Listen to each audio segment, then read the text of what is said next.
இப்ப கொஞ்ச நேரத்துக்கு மட்டும் உங்களுடைய மைக்கை எல்லாரும் கொஞ்சம் ஆன் பண்ணி வைங்க. நம்ம கடந்த காலத்துல என்ன ஒரு விஷயங்களை நம்ம படிச்சோம் அப்படிங்கிறத ஒரு ரீகால் பண்ணிட்டு அதுக்கு பிறகு நம்ம என்ன செய்யறோம், இன்னைக்கு ஒரு 2 தலைப்பு கீழே நம்முடைய பாடத்திட்டத்தை நாம் அணுக இருக்கிறோம். ரைட், இப்போ பேசலாம். முதல்ல நம்ம என்ன செஞ்சோங்க, ஆராய்ச்சி அல்லது ஆய்வு, ஒரு அறிமுகம் அல்லது ஒரு விளக்கம் என்ற பொருளில் பார்த்தோம் இல்லைங்களா? அதுல என்ன நம்ம நீங்க என்ன லேர்ன் பண்ணிட்டீங்க, அது சில விஷயங்கள் பாயிண்ட்ஸா நீங்க சொல்லலாம். எல்லா ஆராய்ச்சியிலும் ஒரு குறிக்கோள் இருக்கணும், ஒரு மையம் தேவை, எங்கி போகிறோம் என்ற ஒரு தெளிவு வேணும்.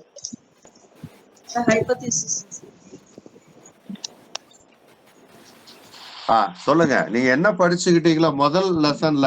ஆய்வு, அதாவது ஆராய்ச்சி அல்லது ஆய்வு என்றா ஒரு அறிமுகத்துல என்னென்ன கத்துக்கிட்டீங்க? ஆராய்ச்சியினுடைய விளக்கம், சொல் பொருள் விளக்கம் இதெல்லாம் என்னங்கிறத என்ன படிச்சுக்கிட்டீங்கிற ஒரு லேசா ஒரு சின்ன ஒரு ஸ்பார்க் நீங்க சொன்னீங்கன்னா அடுத்தது நாம போலாம்.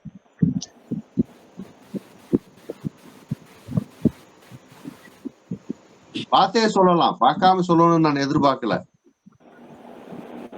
நீங்க உங்களுடைய நோட்ஸ்ல என்ன எழுதிருக்கீங்களோ அதை சொல்லலாம். இல்ல, அதான் எல்லா ஆராய்ச்சிக்கும் ஒரு குறிக்கோளும் ஒரு மையமும் வேணும். அப்ப நம்ம எங்க போகிறோம், எதை பத்தி ஆராய்ச்சி பண்றோம்னு சொல்லி அதுக்குள்ள ஒரு தெளிவு நமக்குள்ள இருக்கணும். நல்லதுங்க. அதோட கருத்துக்கோள் வந்துட்டு கடிவாளம் இல்லாத குதிரை போல இருக்கக்கூடாது. ஆய்வுக்கு தேவையான தகவல்களை நம்ம வந்து கரெக்டா கலெக்ட் பண்ணணும். அதோட டீடைல்ஸ், அதோட ஆத்தர், இண்டெக்ஸ், அந்த பாயிண்ட்ஸ் எல்லாம் வந்துட்டு கரெக்டா நம்ம கலெக்ட் பண்ணணும். the necessities of hypothesis. நல்லதுமா, நல்லது. ரிசர்ச் அப்படின்னா மறு ஆய்வுன்னு அர்த்தம். அது பிரெஞ்சு மொழியிலிருந்து ரிசர்ச்சர்ங்கிற ஒரு வார்த்தை கண்டுபிடிக்கப்பட்டது. சரிங்க. ஆமா. ஆய்வு என்பது அடிப்படை சொல், ஏதேனும் ஒன்றை நுட்பமாக தேடுதல், ஒன்றை உறுதி செய்ய உண்மைகளை தேடி ஆராயும் ஒரு கடினமான செயல் ஆராய்ச்சி. ஒரு உண்மையை தேடி நம்ம ஆராய்ச்சி பண்றோம். அது எப்படி அப்படின்னு சொல்லி நம்ம விளக்குறோம். அதுதான் ஆராய்ச்சி. தேடி பார்த்ததை, தேவையானதை எடுத்து தேவையில்லாததை தள்ளிவிடுவதே ஆராய்ச்சி. வேற யாராவது பேசலாம்னு விரும்புறீங்களா? தயவுசெய்து நீங்க எல்லாருமே பேசணும்னு தான் எதிர்பார்க்கிறேன். வேற நண்பர்கள் ஏதாவது உங்களுக்கு நீங்க என்ன லேர்ன் பண்ணிட்டீங்களோ அதை கொஞ்சம் சொல்லலாங்க.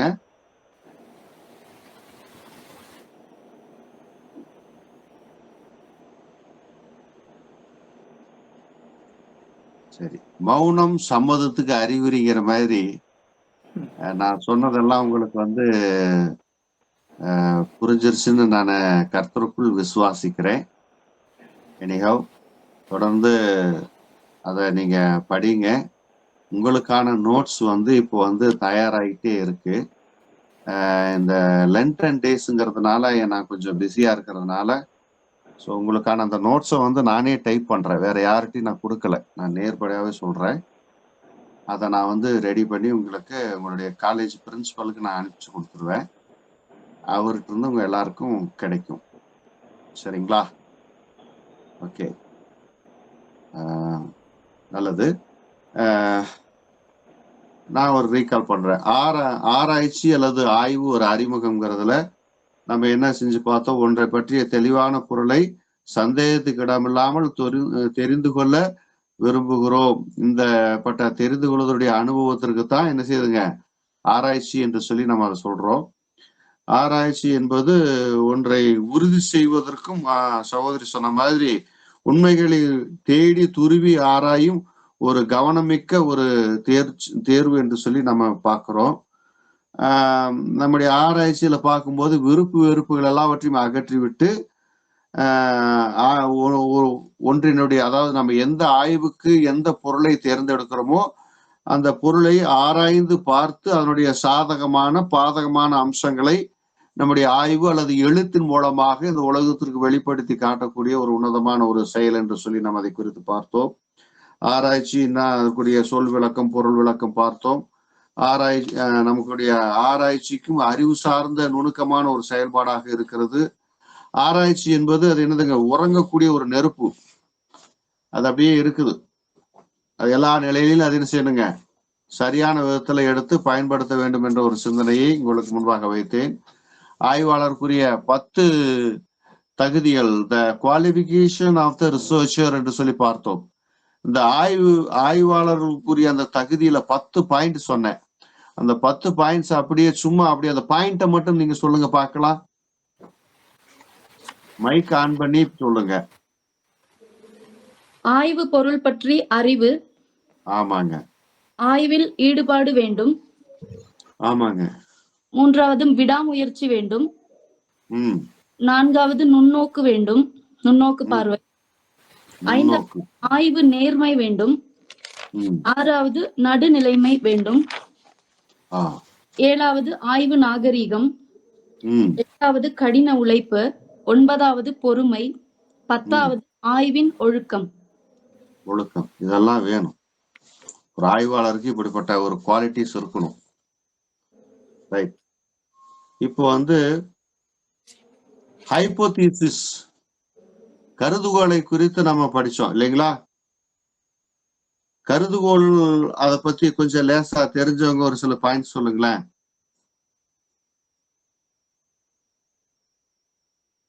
பார்த்தே சொல்லுங்க, தப்பு இல்ல. எல்லா ஆராய்ச்சிக்கும் ஒரு குறிக்கோள் மையம் தேவை. எங்க போகிறோம், என்ன செய்யணும் என்ற தெளிவு நமக்கு வேணும். சொல்லுங்கம்மா, சொல்லுங்க. அதே போல ஆய்வு குறிக்கோள் இப்படிப்பட்டதாக இருக்கலாம். அதுதான் ஹைபோதீசிஸ். அதுக்கு எக்ஸாம்பிள் அந்த கொலம்பஸ் கொலம்பஸ் இந்தியா, ஆக்சுவலா கொலம்பஸ்க்கு இந்தியாவை இது பண்ணோன்ட்டு இருந்தது. பட் அவர் யுஎஸ் தான் ரீச் பண்ணாரு. அப்போ ஒரு பயண இலக்கு வேண்டும். எந்த விஷயத்திலும் மேற்கொண்டு செய்ய முடியாது. கருதுகோள் இல்லாம நாம செய்யப்படக்கூடிய ஆய்வு கடிவாளம் இல்லாத குதிரை போல ஓடிக்கிட்டே இருக்கும். அதனால கருதுகோள் ரொம்ப ரொம்ப முக்கியமான ஒன்றாக இருக்கிறது இல்லைங்களா? அந்த கருதுகோளுடைய அவசியம் என்ன? ஆய்வுல உண்மை தன்மையை தேடி கண்டுபிடிப்பதற்கான ஒரு சிறிய கருவியே ஒரு கருதுகோள் என்று சொல்லி நம்ம பார்த்தோம். இந்த கருதுகோளை அமைச்சிட்டாதான், ஹைபோதீசிஸ் நம்ம மைண்ட்ல செட் பண்ணி வச்சுக்கிட்டாதான் அந்த ஒரு புக்கை தேடி நாம போக முடியும். அது நம்ம ஒரு குறிப்பிட்ட ஒரு எல்லைக்குள்ளேயே நம்ம என்ன செய்ய முடியும், ஆய்வை நம்ம டிராவல் பண்ணி அதுல போக முடியும். இல்லாட்டி போனா என்ன ஆகுங்க, எங்க தொடங்கி எங்க முடிக்கிறதுனே தெரியாம கையை பிசைக்கிட்டு இருக்கக்கூடிய ஒரு சூழல் உருவாயிரும். அதனால நமக்கு என்ன தேவை, கருதுகோள் நமக்கு தேவை என்று சொல்லி நம்ம பார்த்தோம். அது கருதுகோள்ல பலவிதமான வகைகள் இருந்தது. கருதுகோள் எப்படி உருவாக்கணுங்கிற ஒரு விஷயத்த பார்த்தோம். அதே நேரத்துல ஒவ்வொரு கருதுகோளுடைய சிந்தனைகள் எப்படிப்பட்டதா இருக்கிறது. அதுல பாத்தீங்கன்னா எளிய கருதுகோள், மாற்று கருதுகோள், பயனில் கருதுகோள், எதிர்மறை கருதுகோள் என்று சொல்லி அதை குறித்தெல்லாம் பார்த்தோம். கருதுகோள் இல்லாமல் செய்யப்படக்கூடிய ஆய்வு பயனற்றது என்று சொல்லி நம்ம பார்த்தோம் இல்லைங்களா? ரைட். அடுத்தது கருதுகோளுடைய முக்கியத்துவத்தை குறித்து பார்த்தோம். ஆகவே கருதுகோள் இல்லாமல் ஆய்வு மேற்கொள்வது என்பது பெரும்பாலான ஆய்வுகளில அது ஒரு நல்ல ஒரு பலனை கொடுக்கறது இல்லைங்க அப்படிங்கிற ஒரு விஷயத்த நம்ம என்ன செஞ்சுட்டோம், படிச்சுக்கிட்டோம். ரைட். இப்போ 3 பாடத்தை முடிச்சிட்டோம். கடைசியா ஆய்வு சிக்கலை குறித்து பார்த்தோம். ரிசர்ச்ல நிறைய ப்ராப்ளம்ஸ் வரும். அதுல என்னன்னா சிக்கலை மையமிட்ட ஆய்வா இருக்கணும் இல்லைங்களா? அப்போ அதுக்கு என்ன செய்யணும், நம்ம ஏதோ ஒரு தலைப்பை எடுத்தோம்னா ஒரு சிக்கலை நம்ம என்ன செய்யறோம், அணுக போகிறோம். எப்படி அணுக போகிறோம்? வேதாகம ஒளியிலே அதை நாம் என்ன செய்ய போறோம், அணுக போகிறோம். அந்த சிக்கலை மையமிட்ட ஒரு ஆய்வு நமக்கு கட்டாயம் தேவை. சிக்கலே இல்லாத ஒரு விஷயத்த நம்ம என்ன செய்யறது இல்லைங்க, ஆய்வு செய்வது கிடையாது இல்லைங்களா? ஆகவே சிக்கலை மையமிட்ட ஒரு ஆய்வுக்கு நேரம் நம்ம போறோம். அதே நேரத்துல சிக்கலை தேர்ந்தெடுப்பதற்குரிய அந்த கேள்விகளை குறித்து நாம் பார்த்தோம். அதில் உள்ள 7 குறிப்புகளை பற்றி நம்ம பார்த்தோம். அது என்னன்னு யாராவது சொல்ல முடியுங்களா? சிக்கல்கள் நாம் படித்து தேர்ச்சி பெற்ற பாடப்பொருளோடு தொடர்பு உடையதா? அடுத்தது, இதுக்கு முன்னாடி யாராவது அந்த பொருளை கொண்டு விளக்கி சொல்லி இருக்கிறாங்களா? அதுக்கப்புறம் என்னாச்சுங்க? கூடுதலாக ஒரு படி சிக்கலை தீர்ப்பதற்குரிய துணை கருவிகள். சொல்லுங்க. அதான் ஒரு படி முன் போய் நம் கருத்தை சொல்ல வேண்டும். ஆமாங்க, ஆமாங்க. துணை கருவி வேண்டும். புக்ஸ், கமெண்ட்ரிஸ், ரிசர்ச் புக்ஸ் இதெல்லாம் எடுக்கணும். அப்போ இதெல்லாம் நம்ம கொஞ்சம் பார்த்தோம். ஆக சிக்கலை வரையறுத்தல், ஆய்வு சிக்கலுடைய மூலங்களை குறித்து நம்ம பார்த்தோம். அதன் பிறகு என்ன செஞ்சோம்?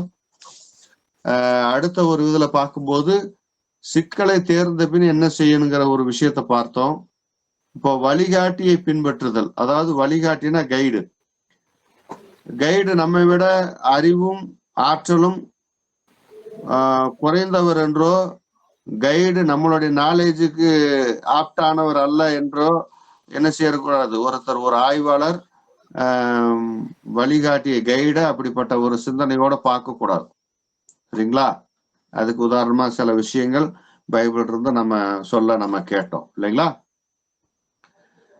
வழிகாட்டி ஆய்வாளர் இடத்துல நான் ஒரு கைடா இருந்தேன்னா உங்களை நான் எப்படி ட்ரீட் பண்ணக்கூடாது, என்னுடைய கருத்துக்களை நீங்க ஏத்துக்கிட்டே ஆகணும்னு சொல்லி நான் உங்களை என்ன செய்யணும், வலிந்து என்னுடைய கருத்து உங்க கையில திணிக்க கூடாது இல்லைங்களா? ஆய்வுக்கான அந்த உரிமைகளை எந்த வகையிலும் பாதிக்காத வகையில் அதாவது பறிக்காத வகையில் வழிகாட்டி அதாவது கைடு நடந்துக்கணும். உங்களுடைய ஆய்வு சுதந்திரத்தை உங்களோட ஃபுல் ஃப்ரீடமா உங்களை நான் விடணும். நீங்க அழகா போய் நீங்க ஓடி ஆடி டேட்டாவை கலெக்ட் பண்ணிட்டு நீங்க என்ன செய்யணும், வலிமையான ஒரு ஆய்வை நீங்க ஒப்படைக்கணுங்கிறதுல தான் என்னுடைய நோக்கம் இருக்குமே தவிர அந்த ஆய்வு சுதந்திரத்தை உங்களுக்கு நான் கொடுக்கணும், அதுல எந்த விதமான ஒரு இது இல்லை. அப்போ இந்த ஆய்வு சிக்கலை தேடுவதில நேரக்கூடிய தவறுகள் என்னது? தனது ஒவ்வொருத்தருடைய அறிவுடைய எல்லையும் முயற்சியினுடைய பரிமாணத்தையும் உணராமல் மிக விரிவான தலைப்பை தேர்ந்தெடுத்து பின்வாங்கிறது.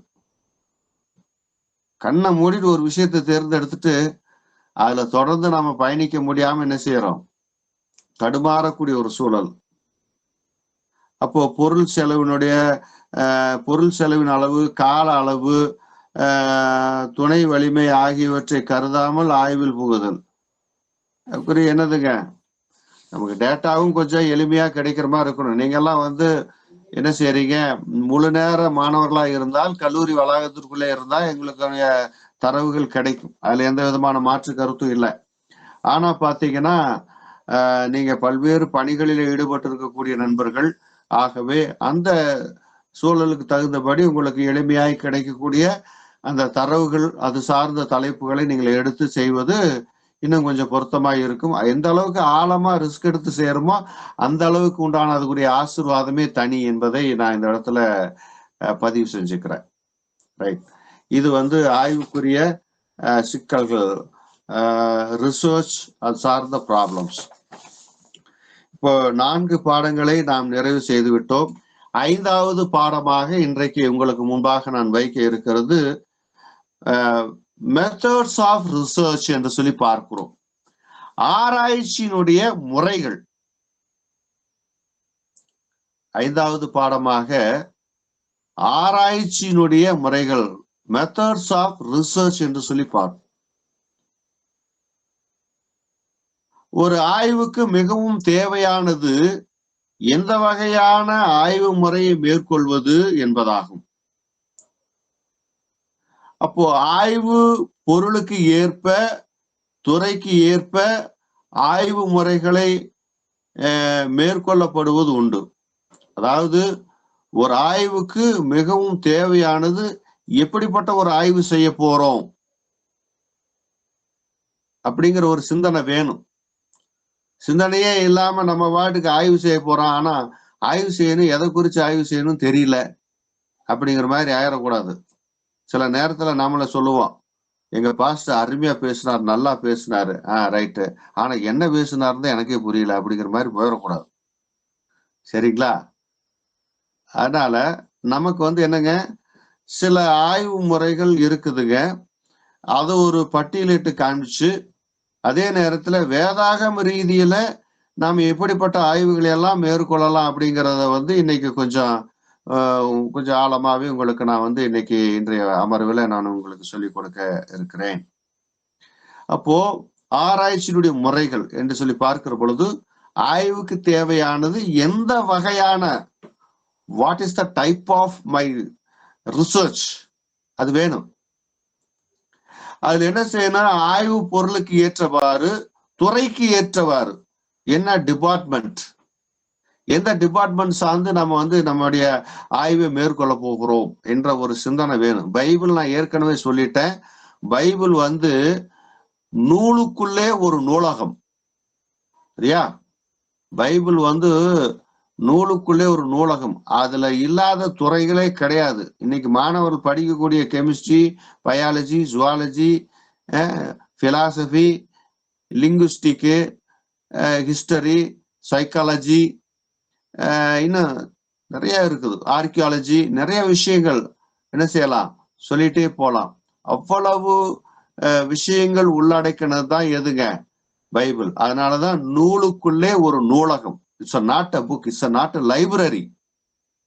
நம்ம பைபிள் கையடக்க பைபிள் என்னதுங்க, அது ஒரு மிகப்பெரிய மகத்தான ஒரு லைப்ரரி. யாராலும் அப்டேட் செய்யப்பட முடியாத, அப்டேட் செய்ய வேண்டியதில்லை. ஏன்னா அது எல்லா காலத்துக்கும் என்ன செய்யுதுங்க, பிரயோஜனமான விஷயத்த நம்மகிட்ட அந்தந்த கால மக்களுக்கு ஏற்ப பேசிக்கிட்டே இருக்குது, இல்லைங்களா?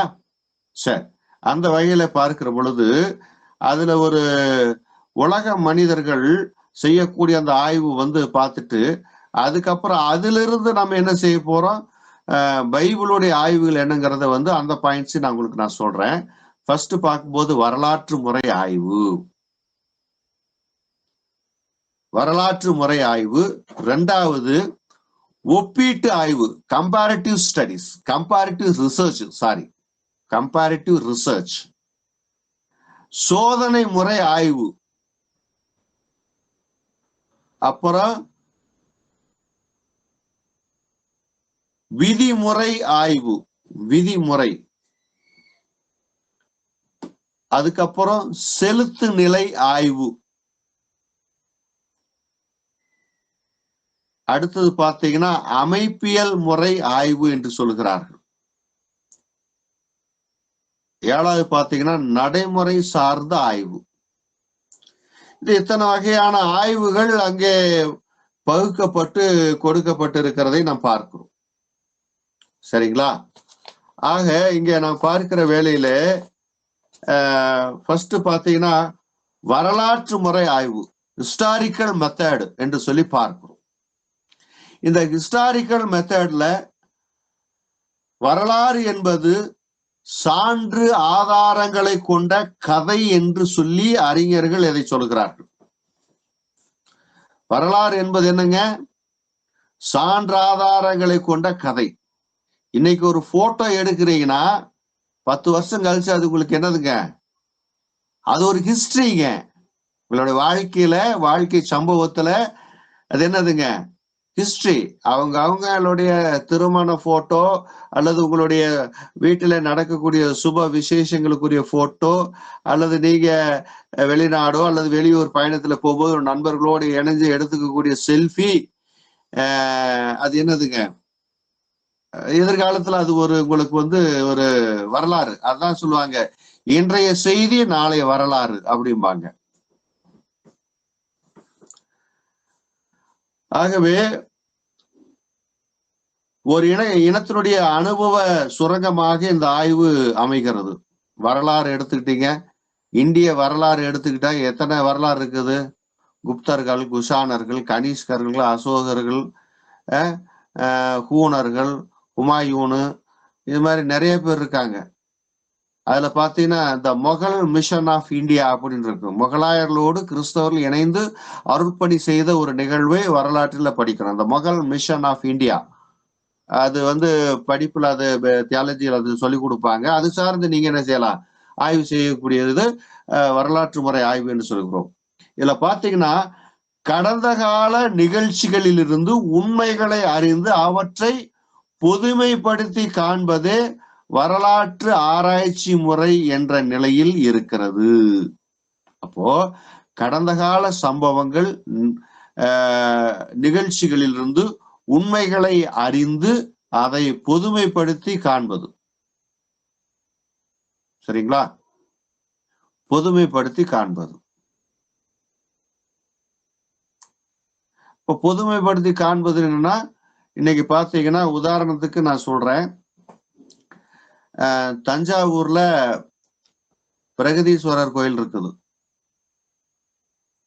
அது தமிழ்ல பெருவுடையார் கோயில், சிவனடியார் கோயில், சைவ சித்தாந்தத்தை சொல்லக்கூடியது. அது யாரு கட்டினா? ராஜராஜ சோழன் கட்டினாரு. ரைட், இது மட்டும்தான் தெரியும், எல்லாருக்கும் இது மட்டும்தான் தெரியும்.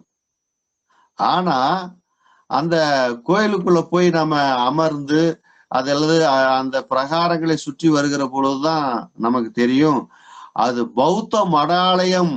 அது முதல்ல அந்த ஆலயம், அந்த பிரகதீஸ்வரர் ஆலயம் கட்டுறதுக்கு முன்னாடி அது பௌத்த மடாலயமா இருந்தது. பௌத்தர்களை என்ன செஞ்சுட்டாங்க, கழுவேற்றி விட்டு கழுவேற்றி தூக்கி கூடி கிடைச்சிட்டு அதை அன்னைக்கு இருந்த அந்த ஆரிய சித்தாந்த பூங்கு கொண்ட அரசரோட அந்த சித்தாந்த பூங்கு கொண்ட மக்களாலே இப்படி அதற்கு மன்னர்களை அடிபணிந்து அங்க கோயிலை கட்டி வச்சாங்கன்னு சொல்லி அங்க இருக்கக்கூடிய கல்வெட்டுகள், அங்க இருக்கக்கூடிய தரவுகள் நமக்கு கற்றுக் கொடுக்குது. இது என்னன்னா, அந்த கல்வெட்டு நமக்கு என்ன ஆச்சுங்க, சான்றாதாரமா இருக்குது. இந்த வரலாற்று ஆய்வுல இதெல்லாம் நமக்கு என்னதுங்க, சான்று. ஏன்னா நேர்ல போய் பார்க்கிறோம், அதை படம் எடுக்கிறோம், அதை நம்ம என்ன செய்யறோம், ஆவணப்படுத்துறோம். ஆராய்ச்சியில அதை கொண்டு இது இந்த காலத்துல இப்படிப்பட்ட ஒரு சூழல்ல இந்த மன்னருடைய காலகட்டங்களில இது இந்த ஆலயம் இப்படி கட்டப்பட்டது என்று சொல்லி நம்ம அதை குறித்து நம்ம பேசுறோம். அது போலதான் வரலாற்று ஆய்வு முறையும். இதுல பாத்தீங்கன்னா கருதுகோளுக்கு இடமே இல்லை. இதை இப்படியாய் நான் கருதுகிறேன். இந்த இடத்துக்கு வரும்போது ஹிஸ்டாரிக்கல் ஆய்வு செய்யும் போது கருதுகோள் என்னதுங்க தேவையில்லை. ஏன்னா ஆல்ரெடி அங்க உள்ள இருக்குது. அப்படி இருக்கிறவங்க நீங்க என்ன செய்யலாம், இந்த ஹிஸ்டாரிக்கலா இருக்கக்கூடிய மக்கள் கருதுகோள் தேவையில்லை. ஆனா அதை பார்த்து நம்ம சரியா கரெக்டா பண்ணிக்கணும். இந்த வரலாற்று ஆய்வு முறை ஒரு விதிகான் முறையாகும். விதியை பார்க்கக்கூடிய முறை. அதாவது இந்த முறை மக்களையும் அவர்கள் எதிர்கொள்ளக்கூடிய சிக்கல்களையும் குறித்ததே தவிர ஒரு காலத்தை குறித்தது அல்ல என்று சொல்லி சொல்லுகிறார்கள். அவர்கள் எதிர்கொள்ளக்கூடிய சிக்கல்களை தான் இது செய்யுதுங்க, வரலாறு சொல்லுகிறது. ஒரு பகுதியிலே அடிக்கடி சமய கலவரம் வெடித்து கொண்டிருக்கிறது. வேறுபட்ட சமய நெறியினர் மோதி கொள்ளுகிறார்கள். இந்த நிகழ்வுகளுக்குரிய காரணம், தீர்வு ஆகியன வரலாற்று முறையில அணுகப்பட வேண்டும். இன்னைக்கு நம்ம நாட்டுல நடக்கக்கூடிய நிகழ்ச்சிய நம்ம எல்லாம் தெரியாதவங்க கிடையாது, எல்லாருக்கும் தெரியும் இல்லையா? ஏன் இப்படிப்பட்ட மத மோதல்கள் உண்டாகுது? கல் தோன்றி மண் தோன்றா காலத்திலே முன் தோன்றிய மூத்த குடி எங்கள் தமிழ் குடிம்பாங்க. இதத்தான் ஒவ்வொருத்தருக்கும் பொறுக்கலை. அது எப்படி நீங்க பெரியவங்கன்னு சொல்ல முடியும்ட்டு. சரி ரைட்டு, எங்க கிட்ட ஆதாரம் இருக்குது நாங்க சொல்றோம் இல்லைங்களா? தமிழ் மக்கள் அதைத்தானே சொல்றாங்க. தமிழ்நாட்டுல கீழடி ஆய்வு என்ன சொல்லுதுங்க, ஏகப்பட்ட தரவுகளை நமக்கு கிடைச்சிருக்கு. தமிழருடைய பாரம்பரியம், வரலாறு, அவங்களுடைய கலாச்சாரத்தை சொல்லுது. எங்களுக்கு அந்த கலாச்சாரம் இல்ல, வரலாறு இல்ல. உங்க வரலாறை நான் ஏத்துக்கிட்டேன்னா நான் இருக்கிற இடம் காணாம போயிருவேன். அதனால என்னாச்சு, உங்க வரலாறே பேசாதீங்க, எங்க புராணத்தை மட்டும்தான் பேசணும்னு சொல்லி வலிந்து திணிக்கக்கூடிய ஒரு சூழல் இன்னைக்கு நம்முடைய நாட்டில பார்க்கக்கூடிய ஒரு சூழல் இருக்கு. இது ஒரு உதாரணத்துக்கு தான் நான் உங்களுக்கு சொல்றேன், புரிஞ்சு கொள்ளணுங்கிறதுக்காக. அப்போ இதெல்லாம் என்ன செய்யணும்? பிரச்சனைகள் வருகிறது என்று சொன்னால் வரலாற்று பூர்வமாக எது உண்மை, எது காலத்திற்கு முந்தினது என்பதை என்ன செய்யணுங்க? தமிழ் மொழி என்னதுங்க? உலகம் தோன்றின காலத்துல இருந்தே இருக்குதுங்கிறோம். ஆனா அதை சமஸ்கிருதம் பேசுறவங்க நம்ப மாட்டேங்கிறாங்க. இதுதான் இப்ப பிரச்சனை. இப்படிப்பட்ட ஒரு விஷயத்தை ஆராய்ச்சியின் மூலமாக அதை வெளிப்படுத்தி வரலாற்றில் என்ன நடந்தது, தற்காலத்தில் அது எப்படி புரிந்து கொள்ளப்பட வேண்டும் என்று சொல்லி அதற்குரிய வரலாற்று மூலங்களை, ஐ மீன் சோர்ஸ வரலாற்று மூலங்களை கண்டறிவதிலும் பயன்படுத்துவதிலும் ரொம்ப கவனமா செய்யணும். சரிங்களா? ஹிஸ்டரியில இது ரொம்ப வரலாற்று முறை ஆய்வுல இது ரொம்ப ரொம்ப கவனிக்கப்பட வேண்டிய ஒரு விஷயம். வரலாற்று முறை ஆய்வு ஓரளவுக்கு புரிஞ்சிருக்குன்னு நினைக்கிறேன். ரைட், எது இருந்தாலும் கடைசியா கேளுங்க. அடுத்தது வந்து ஒப்பீட்டு ஆய்வு முறை, கம்பேரிட்டிவ் மெத்தட், ஒப்பீட்டு ஆய்வு முறை. இந்த மெத்தடை தான் நான் என்னுடைய ஆராய்ச்சியில நான் யூஸ் பண்ணது. என்ன செய்யறோம்? விவிலியம், சித்தர் பாடல்களில் தத்துவ கோட்பாடு, அதாவது மெய்யியல் கோட்பாடு, இத வந்து நான் வந்து முன்வைக்கிறேன்னா என்ன செஞ்சிருக்கணும்? முதல்ல பைபிள் வந்து எனக்கு முழுமையா தெரிஞ்சிருக்கணும், அதனுடைய தத்துவங்கள் எனக்கு முழுமையா தெரிஞ்சிருக்கணும். அடுத்தது சித்தர் பாடல்களை படிச்சு அதனுடைய தத்துவத்தை புரிஞ்சு மைண்ட்ல ஏத்தி இருக்கணும். இப்ப ரெண்டு எந்தெந்த இடத்துல கம்பேரிட்டிவ் ஆகுங்கிறத புரிஞ்சுக்கணும். சரிங்களா? அதுல பாத்தீங்கன்னா ஒன்றே தெய்வமடி அகப்பே ஒரே திரியேகமடி நன்றே செய்யுமடி அகப்பே நான் மறை கெட்டதடி. யாருக்காவது புரியுதா?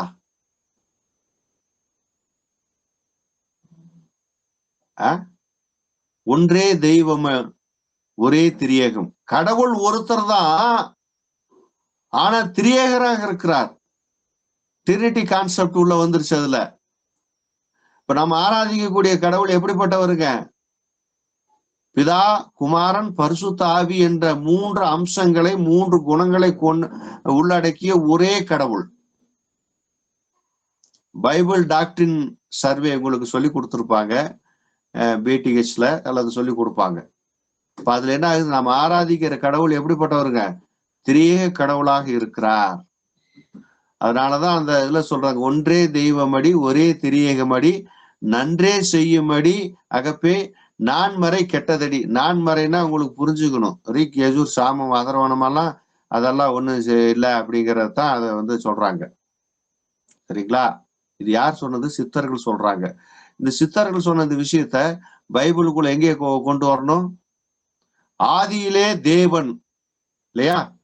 இந்த தேவன்கிற வார்த்தை it's not a singular, it's a plural வார்த்தை. அந்த தேவன்கிற வார்த்தைக்குள்ள பிதாவாகிய கடவுள், குமாரனாகிய கடவுள், பரிசுத்த ஆவியானவராகிய கடவுள் 3 பேரும் இணைந்த ஒரு பொது பெயர் தான் தேவன் அப்படிங்கிறாங்க பழைய பதிப்புல.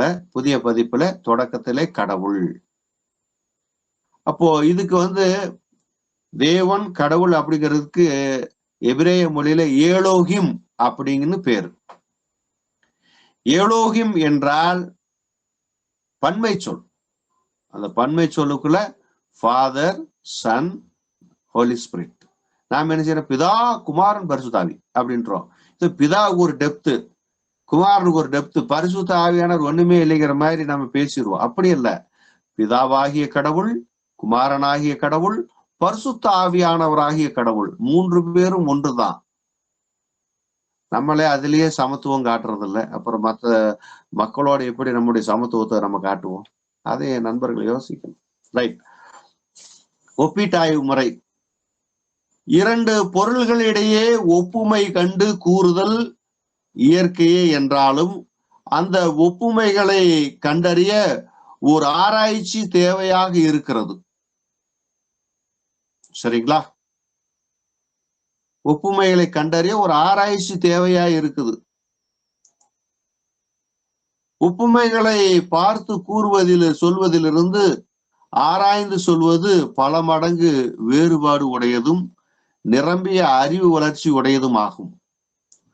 ஒப்புமைய பார்த்துட்டு சொல்லும் போது ஆமா அதே மாதிரிதான் இது இருக்குது அப்படின்னு சொல்றதை விட இன்னைக்கு உலக மனுஷன் அதை தான் சொல்றான் இல்லையா? அது போலத்தான் இதுவும், இது போலத்தான் அதுவும் அப்படிங்கிறான்.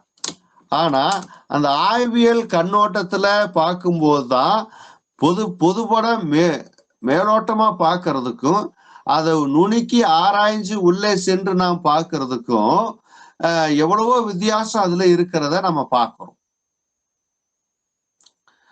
ஆகவே ஒப்பீட்டு முறையில் இந்த ஒரு விஷயம் இருக்குதுங்க. அதே நேரத்துல புற ஒப்புமைகள், மேம்போக்கான ஒப்புமைகள் எல்லாரிடத்திலும் காணப்படுங்க. ஒப்புமைகள் சுட்டுவதிலிருந்து ஒப்பீட்டு ஆய்வு மிக மிக வேறுபட்டு இருக்கும் என்று சொல்கிறார்கள். அதாவது புற ஒப்புமைகள், மேம்போக்கான ஒப்புமைகள் எல்லாரிடத்திலும் காணப்படும். பொதுபட பார்க்கக்கூடிய அந்த பார்வை அதுல இருந்து மேம்பட்டு இருக்கும். ஆனா இங்க நான் பார்க்கிற பொழுது ஒப்பிலக்கியம் என்பதற்கு இலக்கியங்களை ஒப்பிடுதல் என்று பொருள். அப்போ 2 இலக்கியங்களை ஒப்பிட்டு இருக்கணும். பைபிள் ஒரு இலக்கிய நூல், அது அறிவியல் நூல், உளவியல் நூல், சைக்காலஜி இப்படி இருந்தாலும் இதுல இது இலக்கியம் அங்க இருக்கு. யோபு, சங்கீதம், நீதிமொழிகள், உன்னத பாட்டு இதெல்லாம் பார்த்தீங்கன்னா இட்ஸ் a லிட்ரேச்சர், ஒரு இலக்கிய நூல்கள் என்று சொல்லி வேதாகம அறிஞர்கள் சொல்லுகிறார்கள். ஆகவே இந்த அடிப்படையில் நான் பார்க்கிற பொழுது 2 அல்லது அதற்கு மேற்பட்ட இலக்கியங்களை ஒப்பிட்டு உத்திகளை அறிவியல் வழி நின்று ஆராய்ச்சி முறையில் பயன்படுத்துவதன் மூலமாக முறைப்படி ஆழ்ந்து கற்பதே ஒப்பிலக்கியம். இதுல நான் பைபிளையும் சித்தர்பாட்டு தான் உங்களுக்கு நான் என்ன செஞ்சேன், ஆராய்ச்சி செஞ்சு ஒரு பட்டம் வாங்கினேன். ஆனா எனக்கு மேல ஒருத்தர் இருந்தாரு, அவரு மெட்ராஸ்ல இன்னைக்கு இருக்கிறார், மு தெய்வநாயகம் ஐயா. அவங்க டாக்டரேட் படிச்சிருக்காங்க. அவங்க விவிலியம், திருக்குறள், சைவ சித்தாந்தம் இது 3 கம்பாரிட்டிவ்ஸ் கொடுத்து ஒரு டாக்டரேட் பட்டம் வாங்கியிருக்கிறார். அப்போ விவிலியத்திலையும் பைபிள்லையும், திருக்குறள்லையும், சைவ சித்தாந்தத்திலையும் அவருக்கு 3லையும் புலமை இருந்தா தான் அதை என்ன செய்யணுங்க, ஒப்பீட்டு ஆய்வு செய்து பட்டம் வாங்க முடியும். ஆகவே ஒரு இலக்கியத்தை மற்றொரு இலக்கியத்தோடு ஒப்பிட்டு காண்பதுதான் ஒப்பீட்டு ஆய்வு முறை. புரிஞ்சிருச்சுங்களா? ரைட். அடுத்தது பாத்தீங்கன்னா அந்த லிஸ்ட்ல என்ன வந்துச்சு, 7 ஆய்வு முறை சொன்னேன். சோதனை முறை ஆய்வு. அடுத்தது சோதனை முறை ஆய்வு. அப்போ சோதனை செய்து பார்த்தல் என்பது வாழ்க்கையில் ஒவ்வொரு நாளும் பல துறைகளிலும் நிகழ்வதே ஆகும். சோதனை செஞ்சு பார்க்கிறோம், டெஸ்ட் பண்றோம். என்ன செய்றீங்க, அதுல டெஸ்ட் பண்றதுல அம்மாமார்கள் நம்பர் 1 எப்படின்னு கேக்குறீங்களா?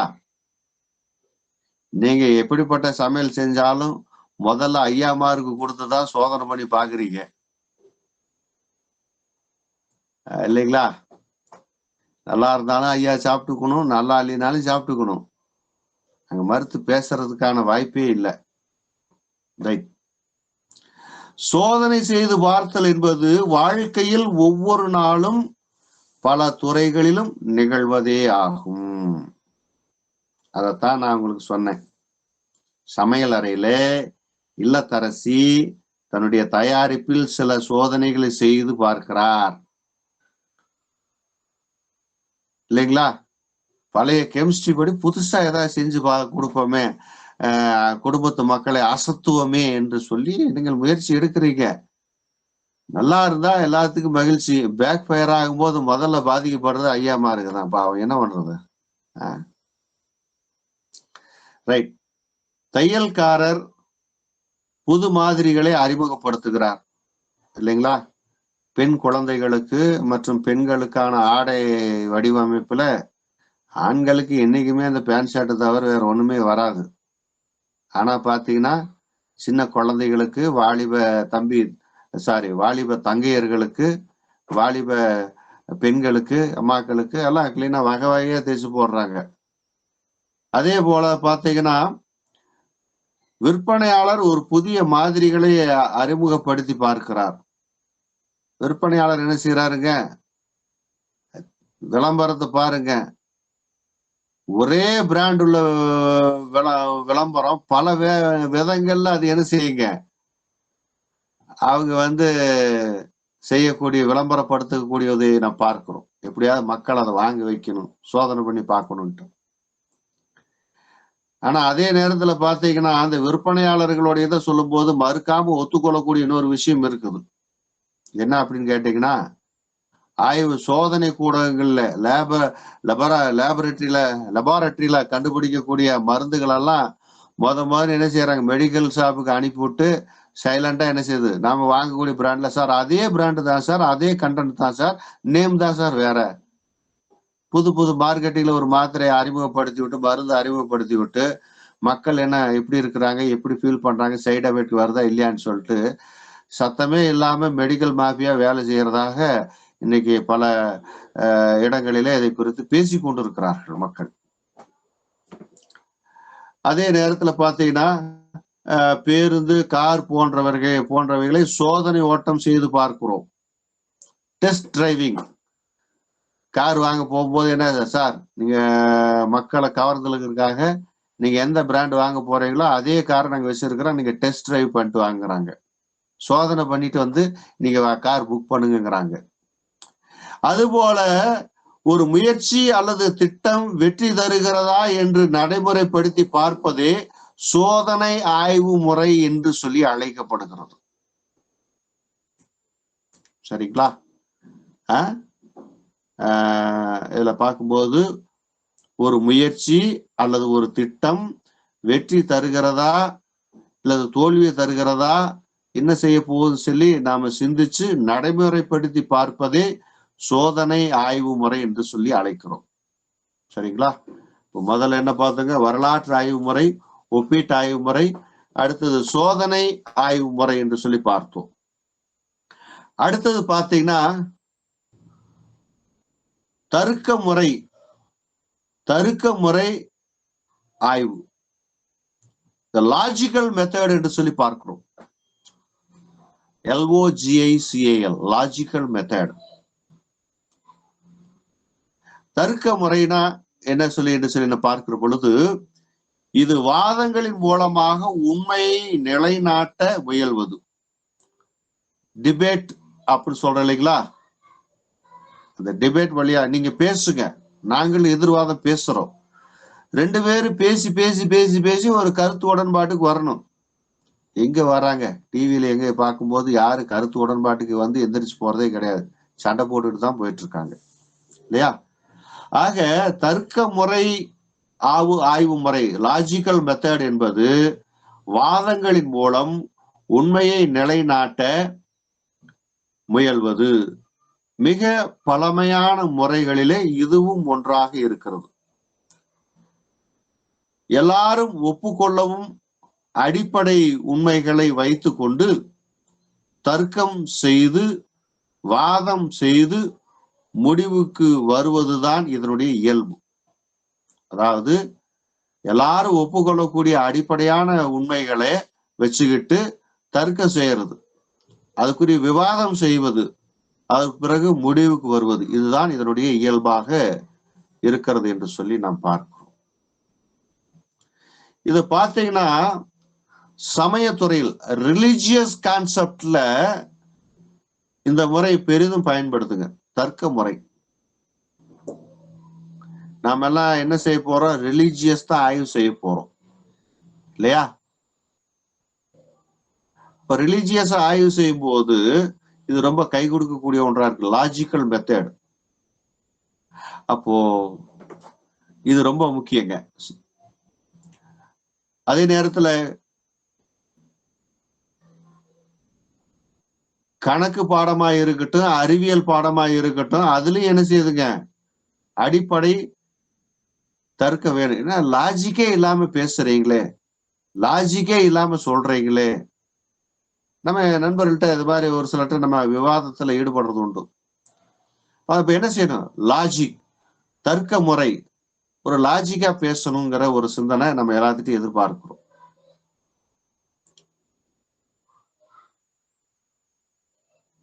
இதுல பாத்தீங்கன்னா உயிர்த்துணர்வு இதில் மிகவும் முக்கியம். ஆராயும் பொருளை பற்றி மட்டுமல்லாமல் ஆராய்பவனை பொறுத்தும் இதன் அடிப்படை அமைகிறது. தர்க்க முறையில என்னதுங்க, உயிர்த்துணர்வு, ஆழ்ந்த உணர்ந்த அறிவு இது மிகவும் அவசியமாய் இருக்கிறது. ஆராய்ச்சி செய்யக்கூடியவரை பொறுத்துதான் இது அமையுதுங்க தர்க்க முறை. இது டிபேட்டுக்கு கரெக்டா இது வந்து ஆப்டான ஆள் பண்றாங்களா, இல்ல ஒண்ணுமே தெரியாம கம்பு எடுத்துட்டு போயிட்டு நானு சண்டைக்காரன் தான் சொல்லிட்டு வானத்துல சிலம்பம் பண்ணக்கூடிய, வானத்தை நோக்கி பார்த்து சிலம்பம் பண்ணக்கூடியவங்களா இருக்கிறோமாங்கிறதையும் யோசிக்கணும். இல்லைன்னா அது கஷ்டம். ரைட், இதுதான் தர்க்க முறை அல்லது அளவை முறை, ஆய்வு முறை, அதாவது லாஜிக்கல் மெத்தட் என்று சொல்லி இதை நாம் அழைக்கிறோம். அடுத்து பாத்தீங்கன்னா உயிர்த்து உணர் முறை ஆய்வு, உயிர்த்துணர் முறை ஆய்வு. இந்த உயிர்த்துணர் முறை ஆய்வை பார்க்கிற பொழுது இதை விதிமுறை ஆய்வு என்று சொல்லியும் இதை சொல்றாங்க. விதிமுறை, ஃபார்முலா கான்செப்ட் அப்படிம்பாங்க. ஒப்புக்கொள்ளப்பட்ட மெய்மையிலிருந்து வருவிக்கப்படும் செய்திகளை பெறுவதே இந்த முறையின் செயலாகும். உயிர்த்துணர் ஆய்வு முறை இது வந்து மேத்தமேட்டிக்கல்ல அவங்க அந்த ஃபார்முலா வச்சு மட்டும் ஒரு சின்ன ஒரு பாயிண்ட்டை மட்டும் கொடுத்துருவாங்க. பார்த்தீங்கன்னா பக்கம் பக்கமா மேத்தமேட்டிக்ஸ் எழுதுறவங்க அதை வச்சுக்கிட்டு விவரிச்சு சொல்லக்கூடிய ஒரு சூழலை, விவரித்து எழுதக்கூடிய ஒரு நிகழ்வை மேத்தமேட்டிக்கல் சப்ஜெக்ட்ல நம்ம பார்க்க முடியும். ஆகவே சில பொது நிகழ்வுகளிலிருந்து முடிவுகளை வருவித்தல் இந்த முறையாகும். பொதுவான நிகழ்வுகளிலிருந்து, மேத்தமேட்டிக்கல் கான்செப்ட்ல இருந்தாலும் ஒரு பொதுவான நிகழ்ச்சிகளிலிருந்து, அது சார்ந்த முடிவுகளிலிருந்து ஒரு புதிய கண்ணோட்டத்தை, கருத்தை கொண்டு வரக்கூடிய ஒரு அமைப்பாக இது இருக்கிறது. ஒரு குற்ற நிகழ்ச்சியில் கிடைக்கும் தடயங்கள் காட்டும் பண்புகளிலிருந்து இந்த முறையை பயன்படுத்தி ஒரு முடிவுக்கு வரலாம். போலீஸ்காரங்களுக்கு என்ன ஆகுதுங்க, சின்ன ஒரு தடயத்தை வச்சுக்கிட்டு என்ன செய்யறாங்க, ஒரு பெரிய குற்றத்தையே கண்டுபிடிக்கிறாங்க. கிரிமினாலஜில இதை குறிச்சு பார்க்கிறோம். கொலை செய்யப்பட்ட இடத்துல ஒரு சின்ன ஹேர்பின் பின் கிடைச்சா கூட அதுல இருந்து கூட நிறைய விஷயங்கள் எடுக்கிறாங்க. அதுல பாத்தீங்கன்னா அதுல இருக்கக்கூடிய முடி, அதனுடைய லேபுக்கு உட்படுத்தி அது என்ன ஏதுன்னு சொல்லிட்டு அதனுடைய பயாலஜிக்கலா சில விஷயங்களை எடுத்து அவங்க என்ன செய்யறாங்க, கொலையாளி யாருங்கிறத பாக்குறோம். சமீபத்துல கேரளாவில் பாத்தீங்கன்னா ஒரு பூனைக்குட்டி வச்சு ஒரு மிகப்பெரிய ஒரு கொலையாளிய கண்டுபிடிச்சிருக்கிறாங்கிறத இந்த கிரைம் அப்படிங்கிற அந்த ஒரு இதுல யூடியூப்ல பாத்தீங்கன்னா அதை குறிச்சு நம்ம நிறைய பார்க்க முடியும். ரைட், இங்க நான் பார்க்கிற பொழுது இந்த உயிர்த்துணர் முறை ஆய்வு ஆராய்ச்சியில ஒரு எளிமையையும் கால சிக்கனத்தையும் கொடுக்கக்கூடியதா இருக்குதுங்க. இந்த கான்செப்ட் பாத்தீங்கன்னா உயிர்த்துணர் முறை ஆய்வு பாத்தீங்கன்னா இல்ல ஆராய்ச்சியில ஒரு எளிமையையும் காலத்து சிக்கனத்தை ஷார்ட் பீரியட்ல அது முடிக்கிற மாதிரி இருக்குது. மிக ஆழமாகவும் நுணுக்கமாகவும் ஆராய வாய்ப்பு இல்லாத சூழலிலும் அதிக காலத்தை செலவிட முடியாத நிலையிலும் இந்த ஆய்வு முறை பயன்படக்கூடியதாக இருக்கிறது. இந்த ஆய்வு முடிவுகள் எளிமையான அளவிலேயே அமையக்கூடியதாகவும் இருக்கிறது. நண்பர்கள் இதுல ஏதாவது நோட் பண்ணிட்டீங்கன்னா மறுபடியும் ஏதாவது ஒரு தடவை சொல்லணும் அப்படின்னு இந்த பாயிண்ட திரும்ப ரிப்பீட் பண்ணணும்னு சொன்னீங்கன்னா தயவு செய்து டக்குன்னு மைக் ஆன் பண்ணி பேசிருங்க. இப்போ உயிர்த்துணர் முறை ஆய்வு ஆராய்ச்சியில ஒரு எளிமைய கால சிக்கலத்தையும் நமக்கு கொடுக்குதுங்க. ரொம்ப ஆழமாக நுணுக்கமாக ஆராய வாய்ப்பு இல்லாத ஒரு சூழல்ல அதிக காலத்தை செலவிட முடியாத நிலையிலும் இந்த ஆய்வு முறை பயன்படுதுங்க. இந்த ஆய்வு முடிவுகள் எளிய அளவிலேயே அமையுங்க. உதாரணத்துக்கு எடுத்துக்கிட்டீங்கன்னா, சொந்தக்காரங்க நம்ம வீட்டுக்கு வந்துட்டாங்க, மாவில்லை அப்படின்னா நம்ம என்ன செய்வோம்? டக்குன்னு எடுத்து ரவையை கிளறி உப்புமா கிண்டி போட்டுருவோம் இல்லையா? அந்த மாதிரி இது. ஆமாங்க. ரைட். இப்ப என்னென்ன பார்த்துருக்குறோம் உங்களுக்கு சொல்லுங்க நண்பர்கள். அப்படியே நீங்க நோட் பண்ண பாயிண்ட்ஸ் அப்படியே சொல்லுங்க. வரலாற்று முறை ஆய்வு. நல்லதுக்குமா. ஒப்பீட்டு ஆய்வு முறை. நல்லது. சூப்பர். சோதனை முறை ஆய்வு, விதிமுறை ஆய்வு. 5வது வந்து உயர்த்துணர் முறை ஆய்வு. உயிர்த்துணர் முறை அல்லது விதிமுறை ஆய்வு. விதிமுறை ஆய்வு. அடுத்து பார்க்கும்போது செலுத்து நிலை ஆய்வு, இண்டக்டிவ் மெத்தட் என்று சொல்லி பார்க்கிறோம். செலுத்து நிலை ஆய்வு ஏற்கனவே பெறப்பட்ட சில முடிவுகளின் அடிப்படையில் மேலும் செலுத்துவதே இந்த ஆய்வு முறையாகும்.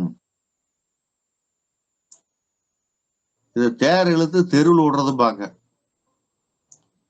என்ன அப்படின்னு கேட்டீங்கன்னா, இந்து சமய கோயில்கள்ல ஒரு 10 அடிக்கு ஒருத்தர் தேரை இழுத்து கொண்டு விட்டாருன்னா மீதி உள்ளவங்க என்ன செஞ்சுருவாங்க? அடுத்து அவங்களுக்கு பலன் இருக்கிற வரைக்கும் கொண்டு போய் விட்டுருவாங்க. இதுதான் இதற்குரிய ஆய்வு. இது ஒரு உதாரணமா தான் நீங்க நினைச்சுக்கணும், வேற எதுவும் நினைச்சுக்க கூடாது. இப்போ ஏற்கனவே பெறப்பட்ட சில முடிவுகளின் அடிப்படையில் மேலும் செலுத்துவதே இந்த ஆய்வு முறையாகும்.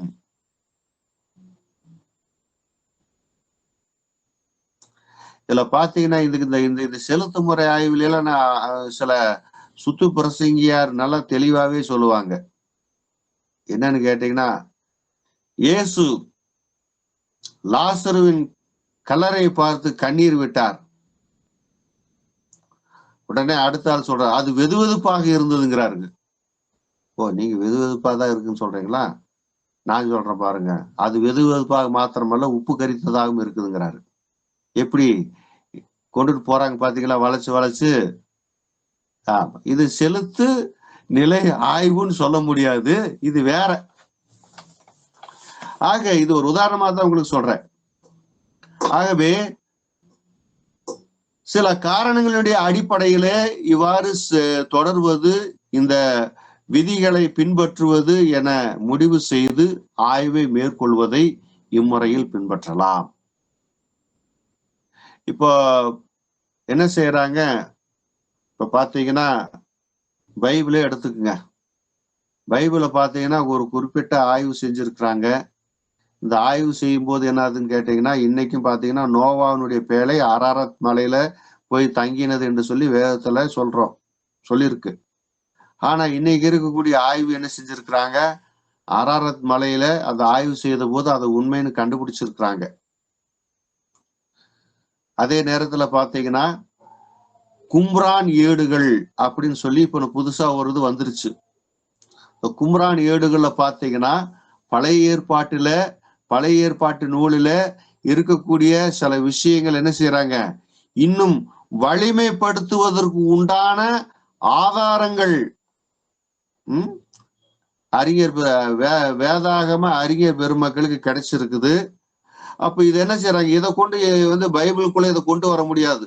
ஆனா அவங்க என்ன செய்யறாங்க, இது சார்ந்த பல நூல்களை எழுதி அவர்கள் வெளியிடுறாங்க, புக் எழுதி பப்ளிஷ் பண்றாங்க. அப்ப இதுக்கு பேர் என்னங்க? செலுத்து நிலை ஆய்வு, இண்டக்டிவ் மெத்தட் என்று சொல்லி பார்க்கும். ரைட். அடுத்தது பாத்தீங்கன்னா அமைப்பியல் முறை ஆய்வு.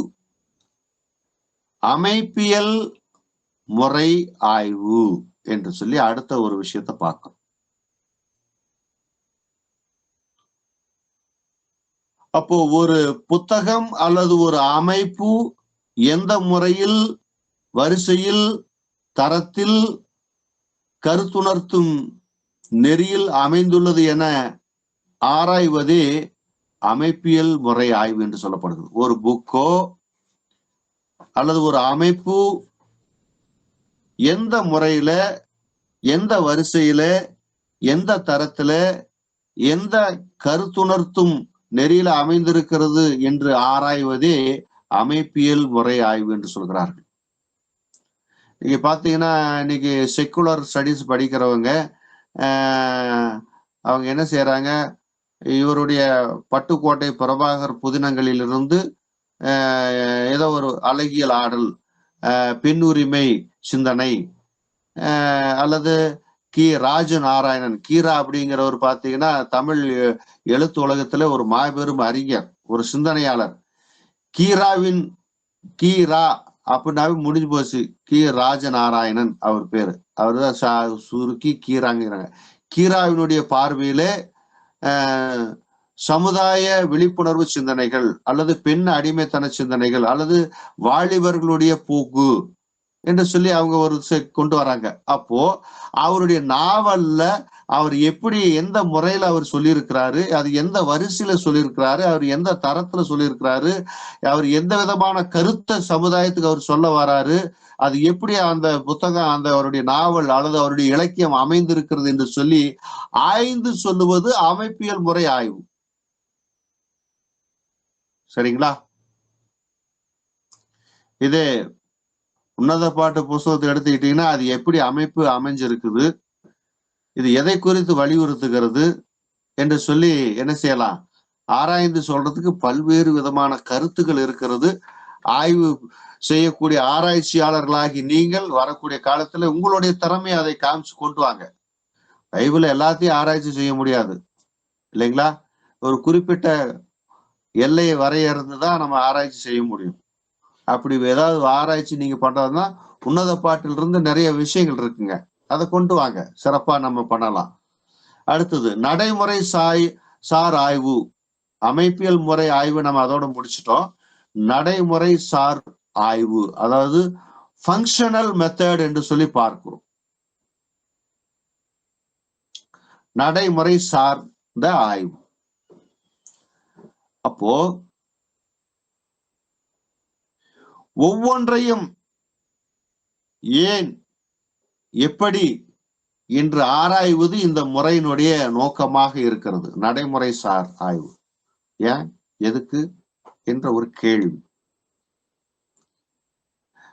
அப்போ ஒன்று இயங்கும் தன்மையை குறித்த ஆய்வு என்று இதனை கூறலாம். ஒரு வகையில இது இயங்கும் தன்மையை குறித்த ஒரு ஆய்வு என்று சொல்லி இதை அழைக்கிறார்கள். ஒரு கடிகாரம் எவ்வாறு இயங்குகிறது, மூளை எப்படி இயக்கம் பெறுகிறது, கம்ப்யூட்டர் இயக்க மூலத்தினுடைய தன்மைகள் என்ன, சிபியுனுடைய தன்மைகள் என்னன்னு கேட்கிறாங்க என்றெல்லாம் ஆராய்வது இந்த முறையில காணப்படக்கூடிய ஒன்று, நடைமுறை ஆய்வு. இந்த ஆய்வு நடைமுறை சார் ஆய்வுக்கு பொருத்தமாய் இருக்கிறது.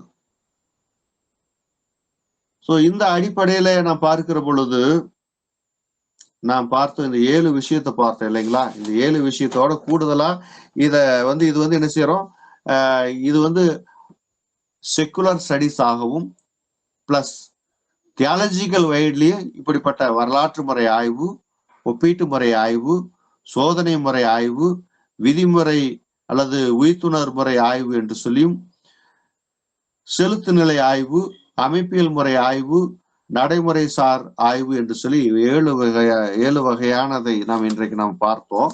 இதனுடைய நீட்சியாக இன்னைக்கு நம்ம தியாலஜிக்கல் வைட்ல பார்க்கும்போது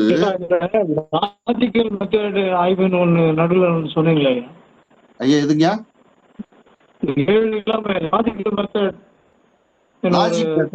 ஆமாங்க, தர்க்க முறை ஆய்வு. தர்க்க முறை ஆய்வு, ஆமாங்கய்யா. அப்படின்னா 8 வருதுங்களா? 8 வருதுங்களா? ரைட். அப்ப அதோட சேர்த்துக்குங்க.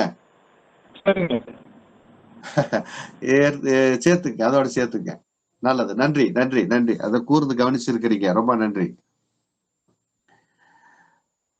இதுல பாத்தீங்கன்னா அடுத்தது நாம பார்க்கும்போது நாம எல்லாரும் என்ன செய்யறோம், இது வந்து செக்குலர் வைடா இருந்தாலும் இதனுடைய பின்புலத்திலேயே என்ன செய்யறாங்க, தியாலஜிக்கல் வைட்ல இருக்கக்கூடிய ஆராய்ச்சி முறையும் அதுல இருக்குதுங்கிறத நம்ம பார்க்கிறோம். சோ இதை நம்ம பார்க்கும்பொழுது விவிலியம் சார்ந்த முறைகள், பிபிலிக்கல் மெத்தட்ஸ் என்று சொல்லி பார்க்கிறோம். அடுத்த ஒரு கான்செப்ட்ல பிபிலிக்கல் மெத்தட்ஸ், விவிலியம் சார்ந்த முறைகள்.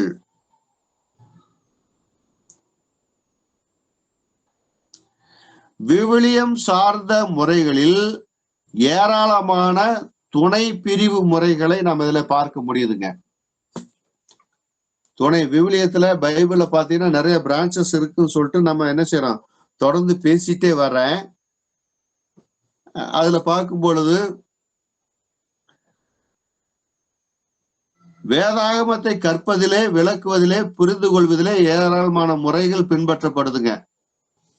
அந்த வகையில நான் பார்க்கிற பொழுது விவிலியம், அதாவது வேதாகம் சார்ந்த முறையில நான் பார்க்கிற பொழுது என்ன சொல்றாங்க அப்படின்னா, முதல்ல விவிலியம் சார்ந்த முறைகள், பிபிலிக்கல் மெத்தட்ஸ்ல அதுல என்ன சொல்ல வர்றாங்கன்னா, சப் பாயிண்டா உங்களுக்கு சொல்றேன், இலக்கிய பண்பு கொண்ட முறை, லிட்டரரி மெத்தட் என்று சொல்லி பார்க்கிறோம்.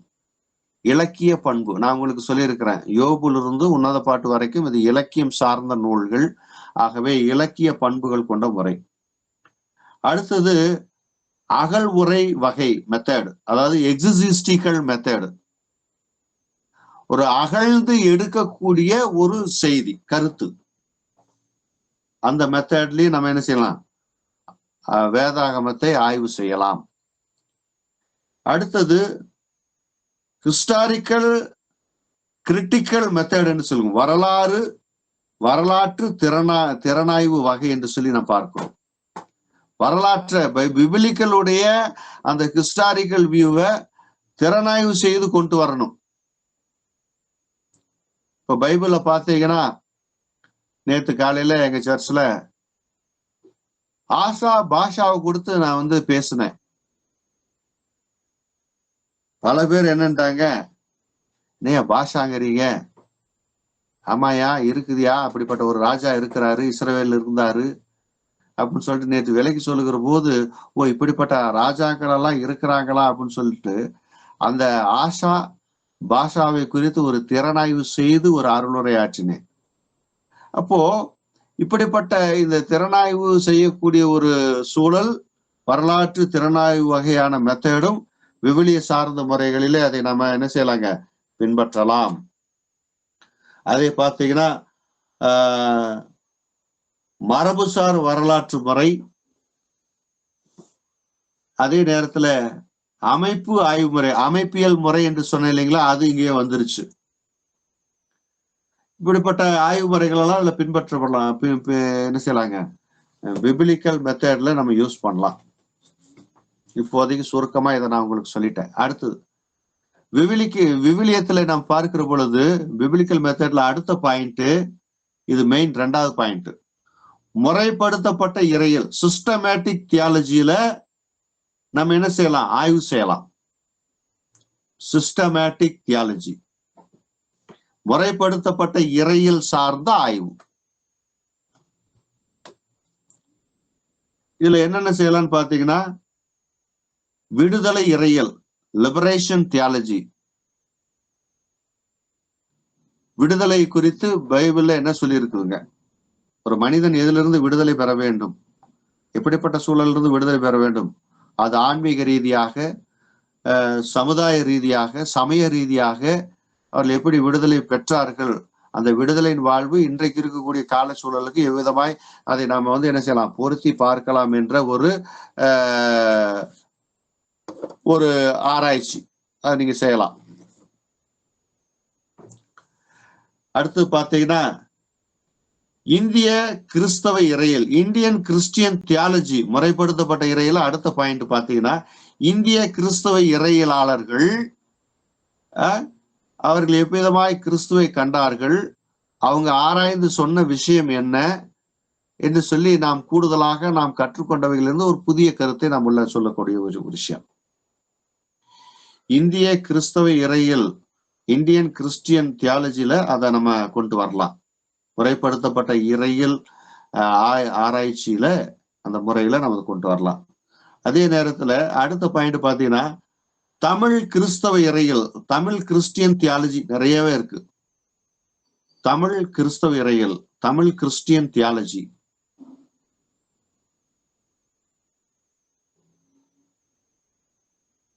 தமிழ் கிறிஸ்தவ இறையியலுக்கு என்னங்க, யாருடைய நூலை அதிகமா பேசலாம்? H.A. கிருஷ்ணபிள்ளை எழுதின புஸ்தகம். ஒவ்வொரு கிறிஸ்தவங்களும், தமிழ்நாட்டு கிறிஸ்தவங்களும் இதை கண்டிப்பா மறந்துடக்கூடாது. ரட்சண்ய யாத்திரிகம்,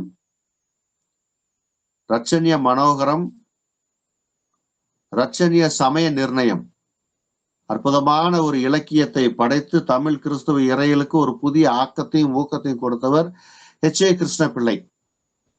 அவர் கிறிஸ்தவ கம்பர் என்று சொல்லி அழைப்பார்கள். அடுத்தது வேதநாயக சாஸ்திரியார். அப்ப இவங்கெல்லாம் யாருங்க? தமிழ்நாட்டை சேர்ந்தவங்க. தமிழ் பின்புலத்திலிருந்து நிறைய விஷயங்கள் சொல்லி இருக்கிறாங்க. இன்னும் நிறைய பேர் இருக்காங்க. அத நம்ம பின்னாடி வரக்கூடிய காலங்கள்ல நம்ம அதை குறித்து நம்ம தெளிவா பார்க்கலாங்க. அடுத்து தலித் இறையியல், தலித் தியாலஜி. முறைப்படுத்தப்பட்ட இறையில பாத்தீங்கன்னா தலித் இறையியல் சார்ந்து ஒரு ஆய்வு செய்யலாம். பெண்ணிய இறையியல் சார்ந்து ஆய்வு செய்யலாம். இயேசு கிறிஸ்துவினுடைய ஊழியத்துல பெண்களின் பங்கு பண்ணலாம், தாராளமா பங்கலாம். அடுத்து பாத்தீங்கன்னா ஆதிவாசி மக்கள் இறையியல், ட்ரைபல் தியாலஜி வழியா நம்ம என்ன செய்யலாம்? முறைப்படுத்தப்பட்ட இறையியல்ல ஆய்வேடுகளை சமர்ப்பிக்கலாம். இது முறைப்படுத்தப்பட்ட இறையியல், சிஸ்டமேட்டிக் தியாலஜிக்கல் மெத்தட் என்று சொல்லி பார்ப்போம். அடுத்து மூன்றாவது பாயிண்ட், இது துணை தலைப்புங்க, கிறிஸ்தவ வரலாறு சார்ந்த ஆய்வு. கிறிஸ்தவ வரலாறு சார்ந்த ஆய்வு பண்ணலாம். ஆர்கியாலஜி, அகழ்வாய்வியல், அது சார்ந்த ஆராய்ச்சி பண்ணலாம். சரிங்களா? அலசி பார்க்கும் வரலாற்று முறை. அடுத்தது அனலிட்டிக்கல் ஹிஸ்டாரிக்கல் மெத்தட், அலசி பார்க்கும் வரலாற்று முறை. அகழ்வாய்வியல் முறை, அலசி பார்க்கும் வரலாற்று முறை. அடுத்தது அடித்தள மக்களின் வரலாற்று வரைவியல். அடித்தள மக்களுடைய வரலாற்று வரைவியல், அதை குறித்து நீங்க ஆய்வு செய்யலாம். அது சார்ந்த கருப்பொருளை கொண்டு. அப்போ அடுத்தது பாத்தீங்கன்னா பெண்ணிய வரைவியல், ஃபெமினிஸ்ட் ஹிஸ்டோகிராபி என்று சொல்லி பார்க்கும். Feminist historiography method. அடுத்தது சமூக வரலாற்று முறை, சோசியோ ஹிஸ்டாரிக்கல் மெத்தட், சமூக வரலாற்று முறை. அடுத்தது பாத்தீங்கன்னா சமூக வரலாற்று பண்பாடு சார்ந்த முறை, சமூக வரலாற்று முறை, சமூக வரலாற்று பண்பாடு சார்ந்த முறை, சோசியோ ஹிஸ்டாரிக்கல் கல்ச்சரல் மெத்தட். இதுல நீங்க பிபிலிக்கல் சார்ந்து நீங்க ஆய்வு பண்றக்கூடிய துறைகள் இது இருக்கு. இது 3 சொல்லிட்டேன் இல்லைங்களா? என்னென்ன சொல்லியிருக்கிற? முதல்ல பிபிலிக்கல் மெத்தட், ரெண்டாவது சிஸ்டமேட்டிக் தியாலஜிக்கல் மெத்தட், முறைப்படுத்தப்பட்ட இறையியலுடைய அடிப்படையில நீங்க ஆய்வு செய்யலாம். ஹிஸ்டாரிக்கல் மெத்தட், கிறிஸ்தவ வரலாறு சார்ந்த ஒரு ஆய்வு பண்ணலாம். அடுத்து பாத்தீங்கன்னா அர்ப்பணி சார்ந்த ஆய்வு முறை, மினிஸ்ட்ரியல் மெத்தட். அருள்பணி சார்ந்த மெத்தட்ல பார்க்கும்போது சைக்கலாஜிக்கல் அப்ரோச், உளவியல் சார்ந்த அணுகுமுறை. அருட்பணியில என்ன செய்யறாங்க? உளவியல் அருட்பணி செய்யும் போது உளவியல் ரீதியா அவர் எப்படி அணுகி அதை இயேசு கிறிஸ்துனுடைய அன்பை மற்றவர்களுக்கு பகிர்ந்தளித்தார்கள் என்ற ஒரு சிந்தனை சித்தாந்தத்தை எடுத்து இன்றைக்கு இருக்கிற மக்கள் மத்தியில அதை எப்படி கொண்டு போய் சேர்க்கலாம் என்ற ஒரு ஆய்வை மேற்கொள்ளக்கூடிய ஒரு திறன். அடுத்து பாத்தீங்கன்னா ஹோமிலிட்டிகஸ் அப்ரோச், பிரசங்கவியல் அணுகுமுறை. இதை குறித்து நல்லா ஆய்வு பண்ணலாம். அருள் தொண்டு அணுகுமுறை, மெசியாலஜிக்கல் அப்ரோச். அப்ப Robert de Nobili, Francis Xavier, அடுத்து பாத்தீங்கன்னா பர்தலோமே சீகன் பால்க், அதே நேரத்துல வில்லியம் கேரி, இவர்களுடைய அருள் தொண்டு எப்படிப்பட்டதா இருந்தது, மிசியாலஜிக்கல் அப்ரோச் அவங்களுக்கு எப்படிப்பட்டதா இருந்தது என்ற ஒரு மினிஸ்ட்ரியல் மெத்தட்ல அது குறித்து ஆய்வு செய்யலாம். அடுத்தது என்ன செய்யணும்னா போதகரியல் அணுகுமுறை, பாஸ்டோரல் அப்ரோச். பாஸ்டர்களை குறித்த அவருடைய அர்ப்பணி சார்ந்த ஒரு ஆய்வு, அது போதக நிருபத்திலிருந்து எடுத்து நம்ம இதை செய்யலாங்க, ஆய்வு செய்யலாம். அடுத்தது பாத்தீங்கன்னா கவுன்சிலிங் அப்ரோச் என்று சொல்லி பார்க்கிறோம், ஆலோசனை திருப்பணியில அணுகுமுறை. ஒரு மிஷனரியா போறவங்க என்ன செய்யறாங்க, ஆலோசனை சொல்றாங்க, வேதத்திலிருந்து ஆலோசனை சொல்லி அவங்க என்ன செய்யறாங்க, ஆத்துமாக்களை ஆதாயப்படுத்தக்கூடிய ஒரு நிகழ்வை பார்க்கிறோம். இதை பார்க்கும்போது கவுன்சிலிங் அப்ரோச் என்று சொல்லி பார்க்கிறோம். அர்ப்பணி சார்ந்த அடுத்த முறையை பார்க்கும்போது மீடியா மினிஸ்ட்ரி, ஊடக திருப்பணி அணுகுமுறை. இந்த ஊடகத்தை பயன்படுத்தி இன்னைக்கு எப்படியெல்லாம் ஊழியர் செய்யறாங்க, அது தொடக்க காலத்துல அது எப்படிப்பட்டதா இருந்தது. இப்போ தொடக்க காலத்துல பிரசங்கம், தீர்க்க தரிசன உரை தான் ஒரு காலகட்டத்துல மக்களுக்கான ஊடகமா இருந்தது. தீர்க்க தரிசி தான் ஊடகவியலாளரா இருந்தாரு. அப்படிப்பட்ட அதனுடைய லேட்டர் டெவலப்மெண்டா வந்ததுதான் இன்னைக்கு கைவிலே கம்ப்யூட்டர் வச்சுக்கிட்டு சுத்திட்டு இருக்கிறோம்.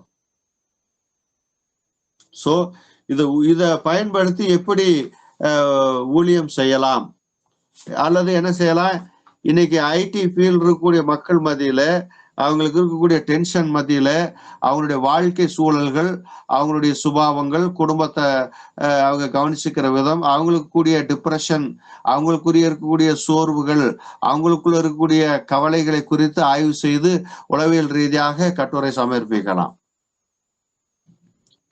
இப்படிப்பட்ட முறைகள் இது இருக்குங்க. அதே நேரத்துல மனிதநேய அணுகுமுறை, ஹியூமனிஸ்ட் அப்ரோச் என்று சொல்லி பார்க்கிறோம். இயேசு கிறிஸ்து அவரை போல ஒரு மனிதநேயர் யாரும் இல்லை, எல்லாரையும் என்ன செஞ்சார், நேசிச்சார். அந்த மனிதநேய சிந்தனை சித்தாந்தத்தை வேதத்திலிருந்தும் இன்றைக்கு இருக்கக்கூடிய அந்த மனிதநேய அந்த நேசிப்பில யார் யார் இருக்கிறாங்கன்னு சொல்லி அவங்களுடைய கருத்துக்களில் இருந்தும் திருமறையினுடைய வெளிச்சத்துல, அதாவது திருமறை என்று சொன்னால் வேதாகமம், வேதாகமத்தினுடைய வெளிச்சத்துல அதை நீங்கள் விளக்கி ஆய்வாக நீங்கள் வெளிக்கொணரலாம் என்று சொல்லி பார்க்கிறோம். இன்னும் ஒரு 10 நிமிஷம் இருக்கு, அதுக்குள்ள 2 விஷயத்தை நான் சொல்லிடுறேன். சோசியல் அனாலிசிஸ், சமூக, அடுத்த 5வது பாயிண்ட் வந்து பாத்தீங்கன்னா சமூக ஆய்வு முறை. சமூக ஆய்வு முறையில நீங்க என்ன செய்யலாம், ஆய்வு செய்யலாம். சமூக பொருளாதார பார்வை,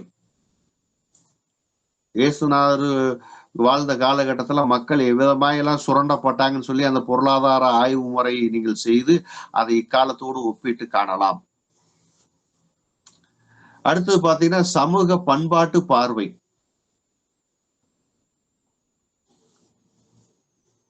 அடுத்தது பாத்தீங்கன்னா சமூக சமய பார்வை, சோசியோ ரிலிஜியஸ் பெர்ஸ்பெக்டிவ் என்று சொல்லி பார்க்கிறோம். அதே நேரத்துல பாதிக்கப்பட்டோர் பார்வை, விக்டிம்ஸ் பெர்செப்ஷன் என்று சொல்லி பார்க்கிறோம். பாதிக்கப்பட்டவருடைய பார்வையில இயேசு கிறிஸ்துவனுடைய உடனிருப்பும் இன்றைய காலகட்டத்திற்கு அது எவ்விதமாய் இருக்கிறது என்ற ஒரு சிந்தனையை புரிந்து கொண்டு விளக்கக்கூடிய ஒரு பார்வை, சமூக ஆய்வு முறை, சோசியல் அனாலிசிஸ் மெத்தட் என்று சொல்லி பார்க்கிறோம். அடுத்தது பாத்தீங்கன்னா தொடர்பியல் பார்வை, கம்யூனிகேஷன் மெத்தட் என்று சொல்லி பார்க்கிறோம். கம்யூனிகேஷன்ல இயேசு கிறிஸ்து பலர்கிட்ட கம்யூனிகேஷன் பண்ணார். உதாரணத்துக்கு பாத்தீங்கன்னா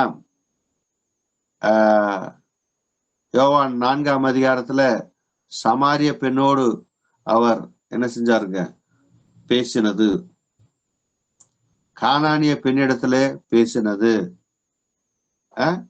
பெரும்பாடுள்ள பெண்ணிடத்திலே அவர் பேசினது மாத்திரமல்ல, 38 ஆண்டு காலமாக வியாதிப்பட்டு பெதசா குளத்திற்கு அருகிலே கிடந்த அந்த மனிதரோடு அவர் உரையாண்டது அல்லது தொடர்பு கொண்டது என்று சொல்லி பல விஷயங்களை கருத்தாய்வு மிக்க நீங்கள் எடுத்து நீங்கள் ஆய்வுகளை மேற்கொள்ளலாம். அதே தொடர்பியல பாத்தீங்கன்னா உளவியல் அணுகுமுறை, சைக்கலாஜிக்கல் அப்ரோச் இங்கேயும் வருது. அடுத்தது பாத்தீங்கன்னா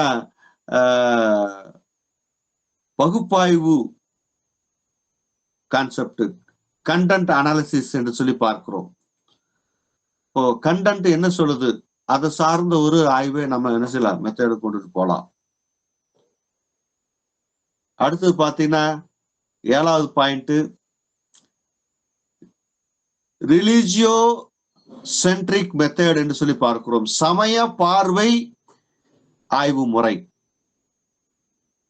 சமய பார்வை ஆய்வு முறை, சமய உரையாடல் பார்வை, இன்டர்ஃபெய்த் டயலாக் பெர்ஸ்பெக்டிவ்ல நீங்க உங்களுடைய ஆய்வு கொண்டு வரலாம். Interfaith dialogue. அதே நேரத்துல நாட்டார் சமய பார்வை, கிராமப்புறங்களில் இருக்கக்கூடிய அந்த நாட்டார் சமய கடவுள் இருக்கிறாங்க இல்லைங்களா, நாட்டார் சமயம் என்பது உங்களுக்கு புரிஞ்சிருக்கும்.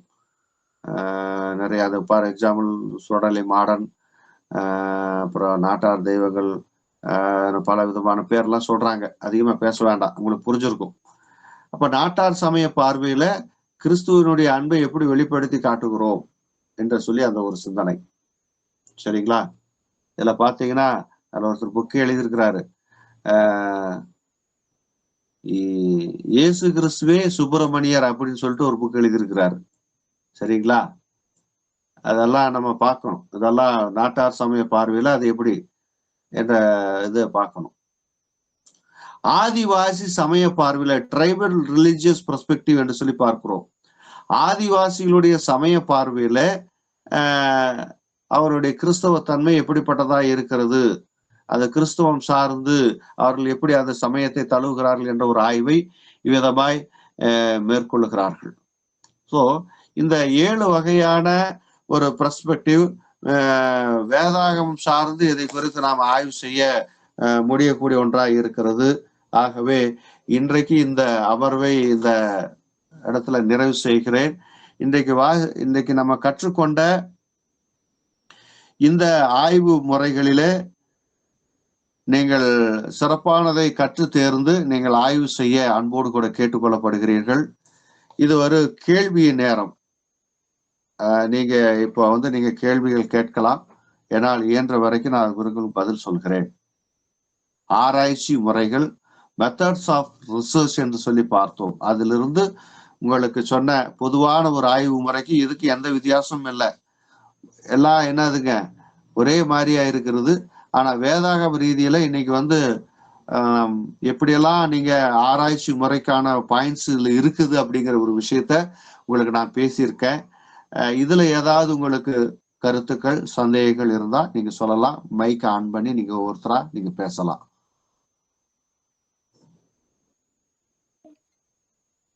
Price lord pastor. சொல்லுங்கம்மா. நம்ம இப்ப ரிசர்ச் டைட்டில் எடுத்தோம்னா ஏதாவது இதுல உள்ள ஒரு பர்டிகுலர் மெத்தட், ஒரு மெத்தட் மட்டும் தான் யூஸ் பண்ண முடியுமா? இல்ல, அப்படி இல்ல. இப்ப இதுல பாத்தீங்கன்னா கூட இன்னும் 2 வர்றதுக்கு வாய்ப்புகள் இருக்கு. என்னோடது கேட்டீங்கன்னா நான் ஒரு எடுத்துக்கிட்ட அந்த இதுல பாத்தீங்கன்னா என்னுடைய தலைப்புல பைபிள் சித்தர் பாட்டுலயும் ஹிஸ்டரி வந்துச்சு, ஹிஸ்டாரிக்கல் மெத்தடும் அதுல கொஞ்சம் இருந்துச்சு, லாஜிக்கலும் இருந்துச்சு, தத்துவமும் இருந்துச்சு. சரிங்களா? அப்போ இந்த மெத்தட்ஸ் எல்லாம் அது உள்ள வரணும். அது வரும், ஆட்டோமேட்டிக்கா வரும். அப்போ இந்த மெத்தட்ஸ் நீங்க எழுத வேண்டாம்னு ஒதுக்குனாலும் அது உங்களுக்கு கூட வரும். ஏன்னா பைபிள் எப்போ எழுதப்பட்டது, அது ஒரு ஹிஸ்டரி. சித்தர்கள் எப்பொழுது வாழ்ந்தார்கள், அது ஒரு ஹிஸ்டரி. அப்போ பழைய ஏற்பாட்டினுடைய மக்கள் எப்பொழுதெல்லாம் வாழ்ந்தார்கள், அது எந்த ஹிஸ்டரி எங்கிருந்து தொடங்குது வருது, அது வரத்தான் செய்யும். அது இல்லாம நம்ம என்ன செய்ய முடியாது, எழுத முடியாது. அப்போ லாஜிக்கல் மெத்தட், இது சொல்லப்பட்ட ஹிஸ்டாரிக்கல், கம்பேரிட்டிவ்ஸ், சோதனை முறை ஆய்வு, இதுல எல்லாம் என்ன செய்யுங்க, நம்முடைய ஆய்வுல அப்பப்ப சின்ன இடத்துல வந்துட்டு போகும். அதை வந்து மாற்றமே அதை மாற்ற முடியாதுங்க. Okay okay, thank you pastor. இந்த மினிஸ்டரியல் மெத்தட் சொன்னீங்க இல்லையா, 4th ஒன், மினிஸ்ட்ரியல் அருள் பணி சார்ந்த அணுகுமுறை. ஆமாங்க. அதுல ஒரு 7 அப்ரோச் சொன்னீங்க. அதுல செகண்ட் அண்ட் தேர்ட் ஒன் மட்டும் இன்னொரு தடவை சொல்லுங்களேன். செகண்ட் தேர்ட் பிரசங்கவியல் அணுகுமுறை, ஹோமிலெட்டிக்ஸ் அப்ரோச். அருள்பணியில அருளுரை, அதாவது பிரசங்கவியல், பிரசங்கம் என்பது எல்லாத்துக்கும் ஒரே மாதிரி பேச முடியாது.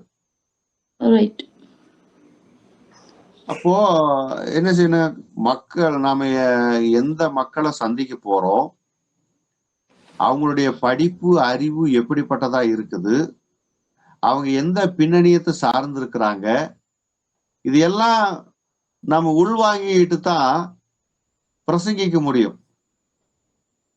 நீங்க கூடலூர் இருக்கிறீங்க, எஸ்டேட் மக்கள்கிட்ட போய் சாக்ரட்டிஸ் இப்படி சொன்னாரு, பிளாட்டோ இப்படி சொன்னாரு, அரிஸ்டாட்டில் இப்படி சொன்னாருன்னா அந்த மக்களுக்கு புரியுமா?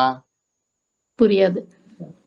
இப்ப அவங்க சந்திக்கக்கூடிய நபர்கள், அவங்க சந்திக்கக்கூடிய பிரச்சனைகள், அவங்களுடைய இட சூழல்கள், இதெல்லாம் மனதுல உள்வாங்கிட்டு தான் அவங்களுக்கு என்ன செய்யணும், கருகலான வேதாகம கருத்துக்களை எளிமையா சொல்லி அவங்களுக்கு புரிய வைக்கணும்.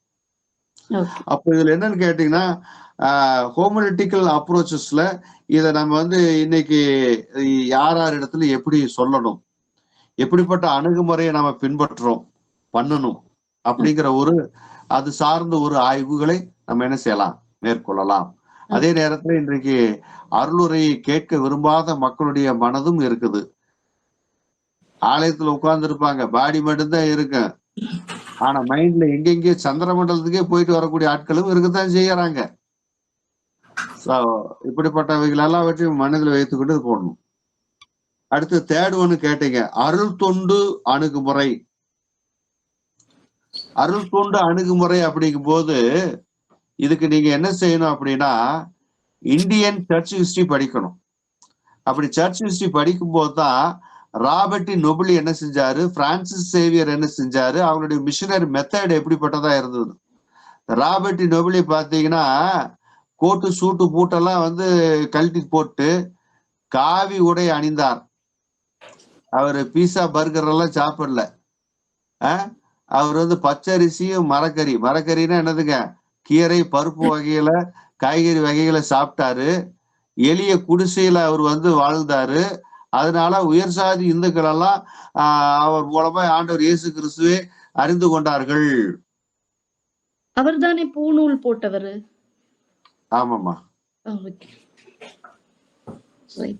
அது இங்கிலீஷ்ல அவரோட மிஷனரி மெத்தட் அப்படிப்பட்டதா இருந்தது. செகண்ட்லி பர்தலமேயு சீகன் பால் கூடிய அப்ரோச்சஸ் எப்படிப்பட்டதா இருந்தது, ஜெர்மன் நாட்டில இருந்து வந்தார், ஜெர்மானியர், ஹாலே யூனிவர்சிட்டியில படிச்சுட்டு வந்த ஒரு தேவ மனுஷன். 4th ஃபிரெட்ரிக் ராஜா அவர் அனுப்பி வைக்கிறார், தஞ்சாவூர்ல தரங்கம்பாடிக்கு அனுப்பி வைக்கிறார். அவர் வரார், அவர் தஞ்சாவூர் தரங்கம்பாடிக்கு வந்தாரு. அவருடைய மிஷனரி மெத்தட் எப்படிப்பட்டதா இருந்தது, 8 மாசத்துல தமிழ் மொழியை கத்துக்கிட்டு சின்ன சின்ன பைபிள் இருக்கக்கூடிய பரமண்டல ஜபம், 10 கட்டளை, இது மாதிரி எல்லாம் விஷயத்த வச்சுதான் அவர் என்ன செஞ்சாருங்க, மிஷனரி மெத்தட அது ஊழியத்தை தொடங்கினார். அதுக்கப்புறம் அவர் என்ன செஞ்சாருங்க, புதிய ஏற்பாடு முழுவதும் பழைய ஏற்பாடுல ரூத் புஸ்தகம் வரைக்கும் டிரான்ஸ்லேட் பண்ணாரு. அதுக்கப்புறம் அவர் மரித்து போய்விட்டார் என்று சொல்லி சொல்லப்பட்டிருக்கும். அவர் வந்து எந்த மக்கள் மத்தியில் அவர் ஊழியம் செய்தார், எப்படிப்பட்ட மெத்தட் அவர் ஃபாலோ பண்ணாரு, அந்த மெத்தட்ல அவர் சந்திச்ச பிரச்சனைகள் என்ன, சவால்கள் என்ன, இதை குறித்த ஒரு ஆய்வு செய்யக்கூடிய ஒரு இது. அதனாலதான் அருள் தொண்டு அணுகுமுறை method, the missiological approach method என்று சொல்லி பார்ப்போம். மெசியாலஜிக்கல் MISSIOLOGICAL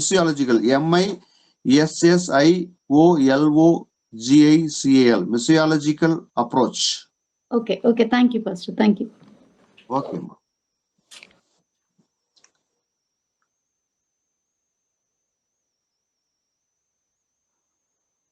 வேறு நண்பர்கள் பேசலாம். இது மௌனமா இருக்கும் காலம் அல்ல.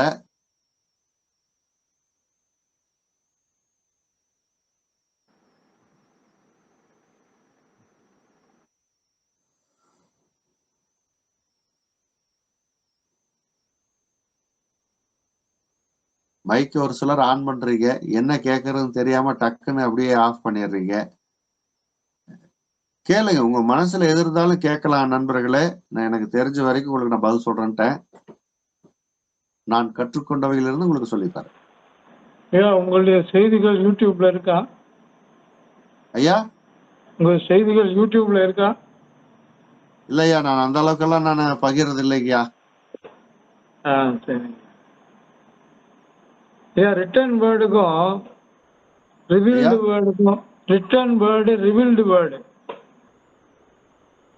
உங்களுடைய பார்வை என்ன? ரிட்டன் வேர்டு, ரிவீல்டு வேர்டு வெளிப்படுத்தப்பட்ட வார்த்தை, எழுதப்பட்ட வார்த்தை. இப்ப பிரசங்கவியல்ல சிலர் எழுதப்பட்ட வார்த்தைகளை வைத்து பேசுறாங்க. சிலர் வார்த்தைகள் வெளிப்படுத்தப்படணும்னு சொல்லி காத்திருந்து பெற்றுக்கொண்டு பேசுறதாக சொல்லப்படுகிறது. நீங்க என்ன சொல்றீங்க? ஐயா, இது ஒரு கருகலான ஒரு கேள்விதான். இருந்தாலும் அது பலருடைய மனதுக்கு கஷ்டத்தை கொடுக்க கூடாதுங்கிறதுக்காக சொல்றேன். வெளிப்படுத்தப்பட்ட ஒரு வார்த்தை என்பது வேதாகமத்துல வெளிப்பட்டதை குறித்து நீங்கள் ஆய்வு செய்து எழுதலாம். தனிப்பட்ட விதத்துல உங்களுக்கு வெளிப்படுத்தப்பட்டது என்று சொல்லுகிற போது அது குறிப்பிட்ட ஒரு விஷயம் வரைக்கும் அதை ஏற்றுக்கொள்ளலாம். ஒரு வரையறைக்குள் உட்பட்டு அதை ஏத்துக்கலாம். ஆனா அதுக்கு மேல அதிகமா எக்ஸ்ட்ராடினரியா போகும்போது அதை தகுந்த ஆதாரத்தோடு சம்பவங்களோடு அதை நீங்கள் வெளிப்படுத்தி காட்டுகிற போது ஆய்வு உலகத்திற்கு அது கொஞ்சம் ஏற்றுக்கொள்ளக்கூடிய விதத்துல பொருத்தமாக அமையும் என்பது என்னுடைய கருத்து. நன்றி. ஆமாங்க.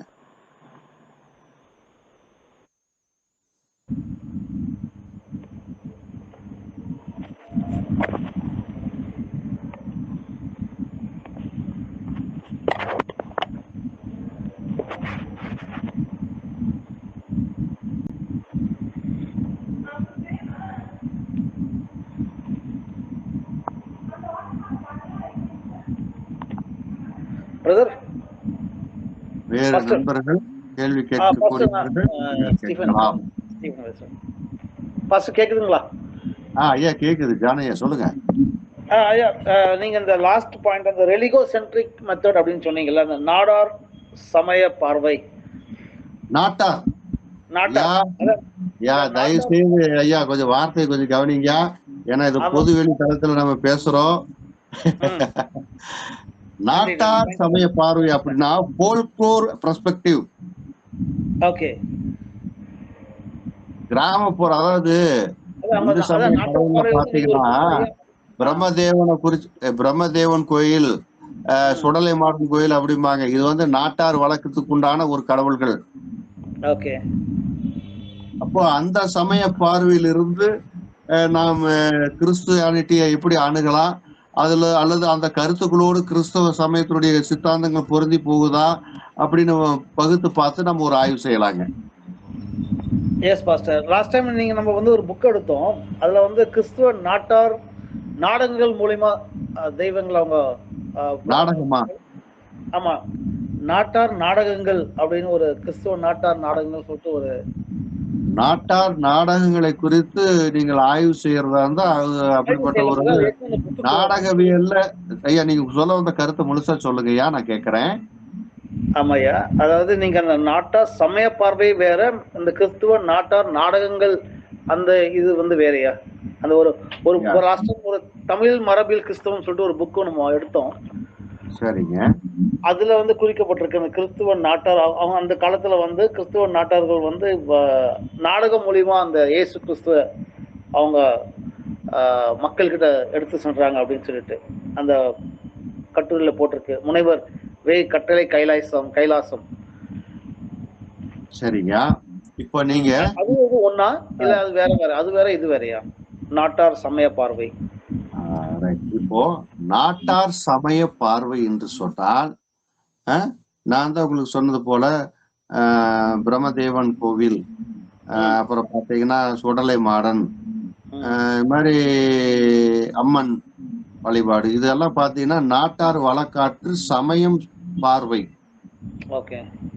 நீங்க நாட்டார் நாடக கலை பார்வையின் பார்க்கிற பொழுது அன்னைக்கு பாத்தீங்கன்னா யாரும் சரி, இப்போ கிறிஸ்துவ நற்செய்தியை சொல்லுகிற பொழுது எந்த அளவுக்கு விலக்கி சொல்றாங்களோ அதை காட்டிலும் இன்னைக்கு பாத்தீங்கன்னா கேம்பஸ் குருசைடு மாதிரி ஒரு சில ஊழியக்காரங்க என்ன செய்யறாங்க, இயேசு கிறிஸ்து வாழ்ந்த வாழ்க்கைய நாடக வடிவில் அவங்க நடிச்சு காட்டுறாங்க. இன்னைக்கு பாத்தீங்கன்னா இந்த லெந்து காலம் வாய்ப்பு இருந்தா நம்ம முயற்சி பண்ணலாம் ஜானையா. தருமபுரி பக்கத்துல பி பள்ளிப்பட்டின்னு ஒரு கிராமம். அந்த கிராமத்துல ஒரு சின்ன மலை குன்று, அந்த மலை குன்றுக்கு மேல மேரி மாதாவுடைய ஒரு சின்ன ஒரு ஆலயம், அது சார்ந்த விஷயங்கள்லாம் இருக்கு. பாருங்க, அந்த ஊர்ல அந்த பர்டிகுலரா அந்த லென்டன் டேஸ்னுடைய நிறைவுல அவங்க முழு பைபிளையும் நாடகமா நடிச்சு காட்டுறாங்க. ஃபாரின் இருந்து சுத்துப்பட்டி ஊர்ல இருந்து விஷயம் தெரிஞ்ச பல ஊர்களில் இருந்து குவிக்க மக்கள் ராத்திரி 10:10க்கு தான் அந்த நாடகத்தை தொடங்குறாங்க. வருஷம் பாத்தீங்கன்னா அந்த நாடகத்தை தொடங்கும் போது லைட்டா ஒரு சின்ன மழை பெய்யும். அதன் பிறகு அவங்க என்ன செய்யறாங்க, வெடி வரைக்கும் என்ன செய்யறாங்க, அந்த ஆதி ஆகமத்திலிருந்து இயேசு கிறிஸ்துடைய பாடு மரணம் உயிர்த்தெழுதல் வரைக்கும் அவங்க என்ன செய்யறாங்க, நாடக கலையாவே நடிக்கிறாங்க. அப்போ இதன் மூலமாக நற்செய்தி அவர்களுக்கு பகிரப்படுகிறது. சரிங்களா? இப்ப நாடக கலைன்னு வரும்போதுதான் இதையும் சேர்த்து சொல்ல வேண்டியதா இருக்கு. அப்போ நாடகத்தின் மூலமாக நற்செய்தி பகிர்வு எப்படி செஞ்சாங்க, சமய பார்வையில அதை எப்படி கொண்டுட்டு போனாங்க அப்படின்னு சொல்றது வேற, நாட்டார் சமய பார்வைங்கிறது வேற. Okay okay boss, thank you. Okay.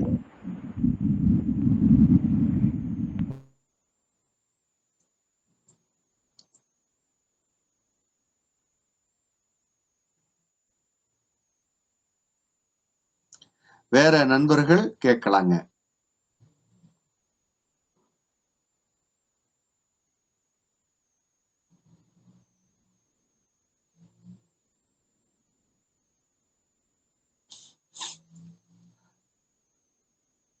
எல்லாம் புரிந்தது போல அமைதியா இருக்கிறீர்கள். எனக்கு அதுதான் கொஞ்சம் கலக்கமா இருக்கு. நண்பர்களே, கொஞ்சம் பேசுங்க.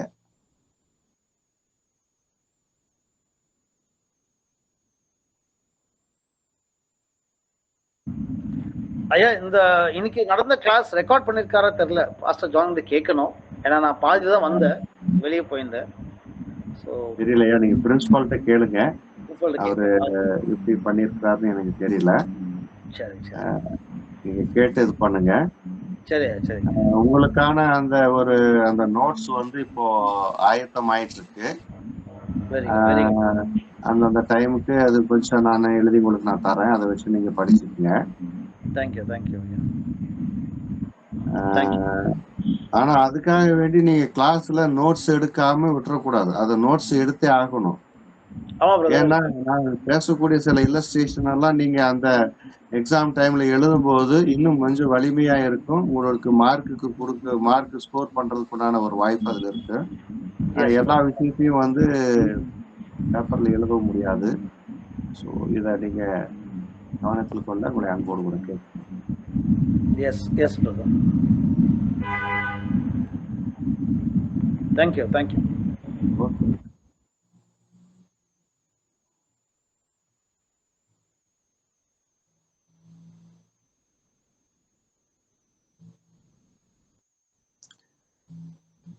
வேறு நண்பர்கள் இணைப்பில் இருக்கிறவங்க நீங்க கேள்வி கேட்கலாம். சும்மாவாவது பேசுங்க. ஏதோ அமைதியா இருந்துட்டு போயிட்டா நம்ம கற்றுக்கொண்டதுல எந்த அளவுக்கு நீங்க புரிஞ்சிருக்கிறீங்கிறத எனக்கு கொஞ்சம் தெரியாமையே போயிடும். ஏன்னா இது பைபிள் படிக்கக்கூடிய இறையியல் கல்வி மாணவர்களுக்கு இந்த ஒரு பைபிள் ஸ்டடி மெத்தட் அதாவது ரிசர்ச் மெத்தடாலஜி வந்து ஒரு புது சப்ஜெக்டா இருக்கும். ஒருவேளை நீங்க கல்லூரியில ஒரு முதுகலை பட்டமோ அல்லது அதற்கு மேற்பட்டோ நீங்க படிச்சிருந்தீங்கன்னா இந்த ரிசர்ச் மெத்தடாலஜி உங்களுக்கு அது ஈஸியா தெரியும். இதை படிக்காதவர்களுக்கு கொஞ்சம் கஷ்டமா இருக்கும்.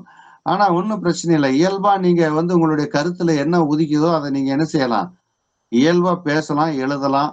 ஆனா அதுக்குன்னு ஒரு வரைமுறை இருக்குது. அந்த வரைமுறை என்னங்கிறத தான் உங்களுக்கு நான் இது வரைக்கும் நான் சொல்லிட்டு இருக்கேன்.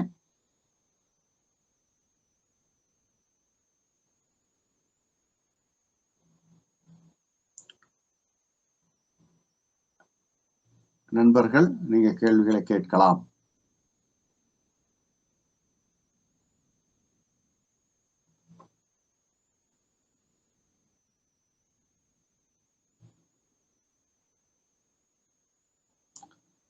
எல்லாரும் அமைதியா இருக்கிறது தான் கொஞ்சம் கஷ்டமா இருக்கு.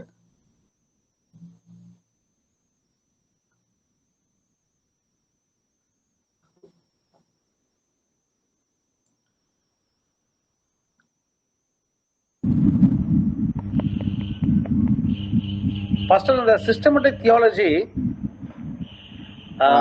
சர்ச் ஹிஸ்டரிலையும் படித்தோம், பிரின்சிபல் லெசன்ல. ஸோ இந்த ரிசர்ச் மெத்தடாலஜிலையும் வருது சிஸ்டமேட்டிக் தியாலஜி.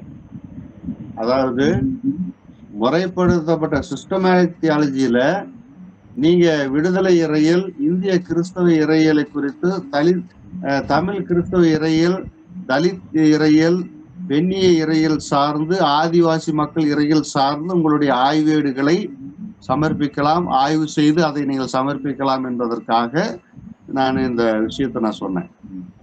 ஓகே, இந்த கண்ணோட்டத்துல நீங்க ரிசர்ச் பண்ணலாம். S pastor, thank you pastor. Okay, நீங்க படிச்சதுதான் எழுத போறீங்க. ஆனா அது என்ன செய்யுங்க, ஆய்வு செய்து அது எத்தனை பக்கத்துக்கு கேட்கறாங்களோ அதுக்கு தகுந்தபடி நீங்க டீப்பா ஒரு ஆய்வு செய்து அது பண்றோம் நீங்க சமர்ப்பிக்க போறீங்க.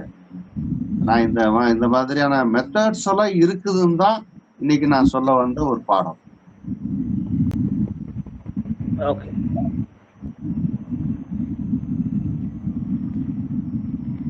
இப்போ ரிசர்ச்ல வந்து இப்போ நம்ம ஒரு டைட்டில் எடுத்து நம்ம ரிசர்ச் பண்ண தொடங்கிட்டோம்னு வைங்க, அதுல வந்து பர்டிகுலர் டைம் பீரியட் ஏதாவது இருக்கா, இத்தனை வருஷத்துக்குள்ள முடிக்கணும் அந்த மாதிரி?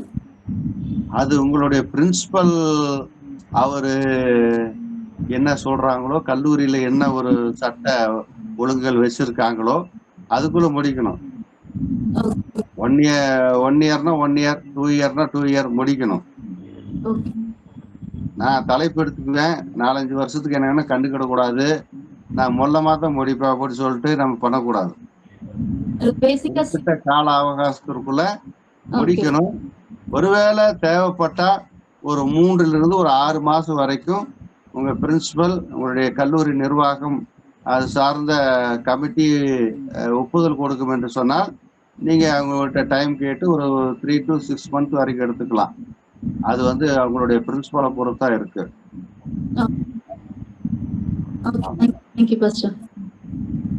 ஓகேமா.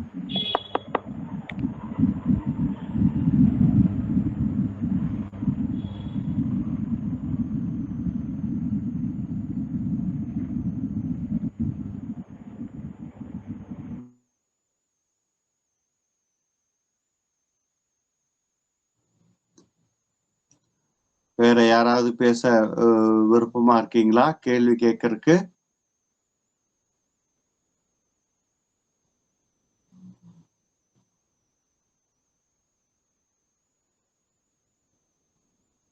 இதுல குரூப்ல மிஸ்ஸஸ் மேரியம்மா அவங்க இருக்காங்க. மேடம், உங்களுக்கு ஓரளவுக்கு ஓகே, புரிஞ்சுதுங்களா? ஏதாவது உங்களுடைய டவுட்டை நீங்க கேட்கலாம். பாஸ்டர், எனக்கு வந்து முறைப்படுத்தப்பட்ட இறையியல் சார்ந்த ஆய்வுல அந்த பெண்ணியல் ஒரு சப்ஹெட்டிங் கொடுத்தீங்களா? பெண்ணியல் இறையியல். பெண்ணியல் இறையியல். அதுல வந்து பைபிள்ல இருக்கிற பெண்களை பற்றி நம்ம எழுதலாங்களா? ஆமாங்கம்மா, பைபிள் இருக்கக்கூடிய பெண்களை வந்து நீங்க எழுதலாம். ஏதோ ஒரு கேரக்டர் எடுத்துக்கிட்டு அன்னைக்கு பெண்ணிய இறையில் அவங்க எப்படி கட்டமைச்சாங்க, ஊழியத்துல அவங்களுக்குரிய கால் அண்ட் கமிட்மெண்ட் எப்படிப்பட்டதா இருந்துச்சு, அவங்க ஊழியத்துல வந்து வரும்போது அவங்க எப்படிப்பட்ட பிரச்சனைகளை எதிர்கொண்டாங்க, சமுதாயம் சார்ந்து சமயம் சார்ந்து எப்படிப்பட்ட சவால்களை அவங்க சந்திச்சாங்க. இன்னைக்கும் இன்னைக்கு இருக்கக்கூடிய காலங்கள்ல பெண்ணிய இறையியலாளர்கள் என்னென்ன கருத்துக்கள் வந்து அது சொல்லியிருக்கிறாங்க. இன்னைக்கு ஒரு பெண்ணிய இறையியலாளரா நான் இவங்களுடைய கருத்துக்களை இது என்ன எந்த கண்ணோட்டத்துல நான் இதை பாக்குறேன் அல்லது இந்த கண்ணோட்டத்துல நான் பாக்குறேன் அப்படிங்கிறத உங்களுடைய ஆய்வேட்டுல நீங்க சொல்ல போறீங்க. சரிங்க, தேங்க்யூ ஐயா. தேங்க்யூ ஐயா. ஓகேங்கம்மா, ஓகேங்கம்மா. இதுல மிஸ்டர் பெஞ்சமின் சார் லைன்ல இருக்கீங்களா?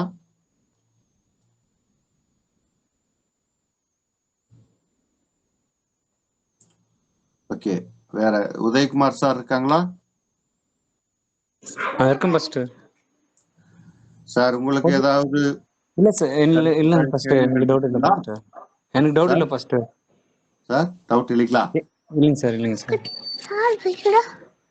Okay sir. ஐயா உங்களுக்கு கிளியர் ஆயிடுச்சுங்களா ஐயா? நான் கேட்டேன் ஐயா, கேட்டு நீங்க ஆன்சர் பண்ணிட்டீங்க, நன்றி. ஆமாங்க, ஏன்னா அருளுரைங்கும் போது அது கவனமா தான் நம்ம பேசணும். பொது தளத்துல அதிகமா பேச முடியாது. அதனால இத வந்து நம்ம வந்து வேதாகம ஆய்வுக்கு உட்பட்டு நம்ம வெளிப்படுத்தப்பட்ட நிகழ்வுகளை ஏற்றுக்கொள்ளலாம். சரிங்க, நன்றி.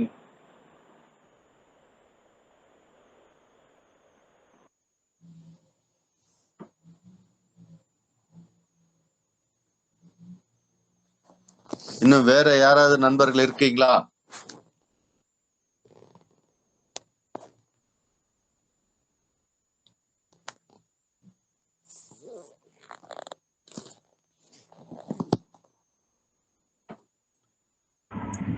மாஸ்டர், இது ஒன் மோர் கொஸ்டின். இது மீடியா மினிஸ்ட்ரி ஊடகம் துறை அப்படின்னு சொன்னீங்க. அது எப்படி வந்து எப்போ என்ன மாதிரி அதை எழுதலாம்? அதுல ஊடகம் பாயிண்ட்ஸ் அதுல ஏதாவது ரெஃபரன்ஸ் கொடுக்க முடியுமா? மீடியா மினிஸ்ட்ரி ஊடகத்துறை. மீடியா மினிஸ்ட்ரிங்களா? ஊடகத்தின் அணுகுமுறை. மீடியா மினிஸ்ட்ரி ஊடகம் சார்ந்த முறை. ஊடகத்தின் ஊடகமா, அதாவது பழைய ஏற்பாட்டின் நாட்களில ஊடகமா யார் இருந்தாங்க? ஓகே, தீர்க்கதரிசிகள் தான் கடவுளுடைய வாயாக இருந்து பேசினாங்க. ஓகே. அதுக்கப்புறம் ஆண்டவர் என்ன செஞ்சார்? ராஜாக்களை கொண்டு பேசினார். அதுக்கு முன்னாடி யாரை கொண்டு பேசினார்? தொடக்கத்துல வந்து நேரடியா அவர் பேசினாருங்க. ஆதி மனிதனோடு அவர் நேரடியாக பேசினார், தொடர்பியல் சார்ந்து. அதுக்கப்புறம் என்ன ஆகுதுங்க? கடவுளால் தெரிந்து கொள்ளப்பட்ட மனிதர்களை கொண்டு பேசினார். மோசே, ஆரோன், யோசுவா, இவங்களை எல்லாம் மென்ஷன் பண்ணலாம். அதுக்கப்புறம் ஆண்டவர் என்ன செஞ்சாருங்க? அரசர்கள் மூலமாக சில விஷயங்கள் பேசினார். தாவீது ராஜா, இவங்களெல்லாம் கொஞ்சம் நம்ம மென்ஷன் பண்ணலாம். தாவீது ராஜா அவர் சில விஷயங்கள் செஞ்சார். அதுக்கப்புறம் பாத்தீங்கன்னா பெரிய தீர்க்கதரிசிகள், சிறிய தீர்க்கதரிசிகள். இந்த தீர்க்கதரிசிகளை கொண்டு கடவுள் என்ன செஞ்சாருங்க? பேசுறார். அதுக்கப்புறம் என்னாச்சுங்க? அந்த ஊடகத்துல நான் பார்க்கிற பொழுது இயேசு கிறிஸ்துவை கொண்டு என்ன செஞ்சாருங்க? பேசினார். நேரடியாகவே கடவுள் மனு உரு கொண்டு வந்து பேசினார். இது எல்லாம் கொஞ்சம் அப்படியே சொல்லிட்டு அதுக்கப்புறம் அப்போஸ்தலர்கள் என்ன செஞ்சாங்க? கடவுளுடைய திருப்பணியை என்ன செஞ்சாங்க. இதெல்லாம் வந்து பாத்தீங்கன்னா ஒவ்வொரு காலகட்டத்திலும் ஒவ்வொரு விதமா செஞ்சுட்டு வந்தாங்க. அதன் பிறகு என்னாச்சுங்க? ஊடக திருப்பணி என்னாச்சுங்க? ஃபர்ஸ்ட் ரேடியோல, இன்னைக்கு அந்த ரேடியோல தீபா ஆலையில கேட்கிறோம். ஊடகம் வந்து நமக்கு எப்படி எல்லாம் வந்து ஊழியத்துக்கு உதவி செஞ்சுட்டு இருக்குது. ஊடகம் பார்க்கும்போது இதுல பிரிண்டிங் மீடியாவும் இருக்கு. கைப்பிரதி ஊழியம், தொலைக்காட்சி ஊழியம், வானொலி ஊழியம், அதுல பாத்தீங்கன்னா கிறிஸ்தவ கல்வி கூட, கிறிஸ்டியன் எஜுகேஷன் கூட அது என்னது ஊடகத்துக்குள்ளதான் உள்ள கொண்டு வந்து நம்ம விளக்கலாம். அதே நேரத்துல பாத்தீங்கன்னா உங்களுக்கு இன்னைக்கு இருக்கக்கூடிய வலைதளங்கள்னா ஃபேஸ்புக்கு, ட்விட்டர், வாட்ஸ்அப்பு, இன்னும் என்னென்ன ஊடகங்கள் இருக்குதோ இதன் மூலியம் எப்படி இந்த ஊடக திருப்பணியை வந்து அணுகுமுறை செய்யலாம். Yes yes. ஏன்னா கம்ப்யூட்டர் டெக்னாலஜி பெருகி இருக்கக்கூடிய இந்த காலகட்டத்துல சில இல்லஸ்ட்ரேஷன் சொல்லும் போது என்ன ஆகுதுங்க, நீங்க யூபிஎஸ் போல இருக்கணும் அப்படின்னு சொன்னா தான் அவங்க கேட்பாங்க. யூபிஎஸ்னா என்ன? யூனிட்டி. அடுத்த பாயிண்ட் பிளசண்டா இருக்கணும், ரம்யமான ஒரு வாழ்க்கை, மன மகிழ்ச்சியான ஒரு வாழ்க்கை. எஸ்னா என்னதுங்க? சர்வர் போல இருக்கணும். சர்வர்னா என்னதுங்க? ஒருத்தருக்கு ஒருத்தர் சேவை செய்து வாழணும். இப்படி எல்லாம் அந்த மாதிரி சொன்னா தான் அவங்களுக்கு ஒன்று கேட்பாங்க. ஆமா, நன்றி நன்றி ஐயா, ரொம்ப சரிங்க. நான் வேற ஏதோ யோசிச்சிருந்தேன் மீடியான்னு, இவ்வளவு காரியங்கள் இருக்கு அடங்கி இருக்கு அதுல. நீங்க வேற என்ன யோசிச்சீங்கன்னு சொல்லுங்க. வேற நிறைய இருக்கு, நீங்க சொல்ற பாயிண்ட்ஸ் எல்லாமே யோசிச்சு தான் இருக்கேன். இதுக்கப்புறம் உட்காந்து நான் உட்காந்து சர்ச் பண்ணேன், கூகுள் சர்ச். அதான் மீடியா அப்படிங்கும் போது அதுல வந்து பாத்தீங்கன்னா ஃபர்ஸ்ட் கடவுள் நேரடியாக ஆதி மனிதன் ஆதாமோடு தொடர்பு கொண்டார் என்று சொல்லி வேதம் சொல்லுகிறோம். அந்த ஒரு கம்யூனிகேஷன் அந்தந்த ஜெனரேஷனுக்கு அது எப்படி எல்லாம் மாறிட்டு வந்துச்சு அப்படிங்கறத சொல்லிட்டு தான் நீ என்ன செய்யணும், அடுத்தது இதுக்கு வரணும். டைரக்டா பிரிண்டிங் மீடியா இப்படி சொல்லுதுன்னு போயிட்டீங்கன்னா உங்க ஆய்வேடு வந்து அது வந்து இது வராது. Okay okay. அப்ப கம்யூனிகேஷன் மெத்தட்லயும் அதே தான் ஐயா வரும், சிமிலரா ஐயா? கம்யூனிகேஷன் மெத்தட்னு ஒரு மெத்தட் சொன்னீங்க அடுத்த பாயிண்ட்ல. கம்யூனிகேஷன் மெத்தட் அதே தானே, how God communicated to people initially, அதே தான் ரிப்பீட் ஆகும் இதுலயும். கம்யூனிகேஷன் மெத்தட்ல அதுல வந்து கம்யூனிகேஷன்ல தொடர்பியலோட பாத்தீங்கன்னா அரசியல் பொருளாதார அணுகுமுறை. அரசியல் காலத்திலும் சரி, பல இஸ்ரேல் காலத்திலும் சரி, அரசியல் பொருளாதார அணுகுமுறை எப்படிப்பட்டதா இருந்துச்சு? Okay. Political economy of communication approach அப்படிம்பாங்க. ஓகே. அப்போ இயேசு கிறிஸ்துவினுடைய நாட்களில அரசியல் பொருளாதார சூழல் எப்படிப்பட்டதா இருந்தது? ஓகே. ஆமோஸ் காலத்துல எடுத்தீங்கன்னா ஏழைகள் ஏழையாவே இருந்தாங்க, பணக்காரர்களா இருந்தாங்க. இன்னைக்கு எப்படி இருக்குதோ இன்னும் நம்ம நாட்டு நிலைமை எப்படி இருக்குதோ அதே தான் ஆமோஸ் புஸ்தகத்துல இருக்குது. பணத்துக்காக நீதியை புரட்டினாங்க. யார் பணம் வச்சிருக்காங்களோ அவங்களுக்காக நீதி வழங்கப்பட்டது, ஏழை எளியோருக்கு நீதி மறுக்கப்பட்டது. பாகுபாடான ஒரு சூழலை இங்க நம்ம பார்க்கிறோம். ஆமோஸ் காலத்துல நடந்தது இப்பதான் நடந்துட்டு இருக்குது. பொருளாதாரத்தை குறிச்சு பார்க்கும்போது என்னாச்சுங்க, ஏழைகள் எளியோர்கள் சுரண்டப்பட்ட ஒரு நிலை இல்லைங்களா? செஞ்சாங்க, டாக்ஸ் கலெக்டர் என்ன பண்ணாங்க, சகட்டு மேனிக்கு டாக்ஸ் கலெக்ஷன் பண்ணிட்டு போயிட்டாங்க. மக்கள் என்ன செஞ்சாங்க, பாடுபட்டாங்க, எல்லா வரியும் கொடுத்து பண்ணிட்டாங்க. இதெல்லாம் இது வந்து தொடர்பியல் சார்ந்து என்ன செய்யலாம், நீங்க வந்து அதுக்குரியத ஆய்வு செய்யறதுக்கான வாய்ப்பு இருக்கு. அடுத்து பாத்தீங்கன்னா உளவியல் அணுகுமுறை, சைக்கலாஜிக்கல் அப்ரோச். கம்யூனிகேஷன்ல என்னது கேட்டீங்கன்னா சைக்கலாஜிக்கல் அப்ரோச். இப்ப நீங்க வரக்கூடிய அந்த கேஸ் ஸ்டடி எடுத்து நீங்க என்ன செய்யலாம், அது ஒரு விதமா ஆய்வு செய்யலாம். அப்ப அந்த கேஸ் ஸ்டடிக்கு என்ன செய்யணும், நீங்க மற்றவங்களோட கம்யூனிகேட் பண்ணணும். ஓகே. ஏனென்றா இப்ப சமீபத்துல ஒரு மாணவர் என்ன செஞ்சிருக்காருன்னா, இந்த தவறா நினைச்சுக்க வேண்டாம், ஒரு விஷயம் சொல்லித்தான் ஆகணும். இந்த பாலியல் தொழிலாளிகளா இருக்காங்க இல்லைங்களா பெண்கள், அவங்களுடைய வாழ்க்கை மன உளைச்சல், அவங்களுடைய வாழ்க்கையில கசப்பான அனுபவங்கள், சந்திக்கக்கூடிய சவால்கள் என்ன அப்படின்னு சொல்லிட்டு, அவங்களுக்கு ஏன் இந்த மாதிரியான ஒரு சூழலுக்கு வந்தாங்க அல்லது தள்ளப்பட்டாங்கன்னு சொல்லிட்டு ஒரு இது தொடர்பு முறையில அவங்க சில டேட்டாவை கலெக்ட் பண்ணி ஆய்வு செய்து பட்டம் வாங்கினவங்களும் இருக்கிறாங்க. ஓகே. Thank you thank you.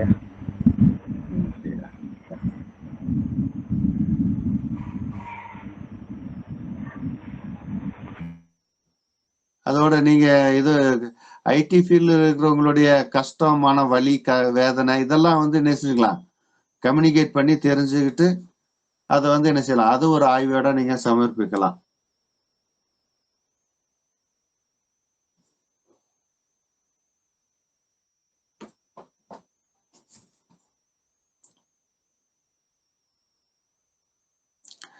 வேற நண்பர்கள் ஏதாவது கேள்வி இருந்தா நீங்க கேட்கலாங்கய்யா.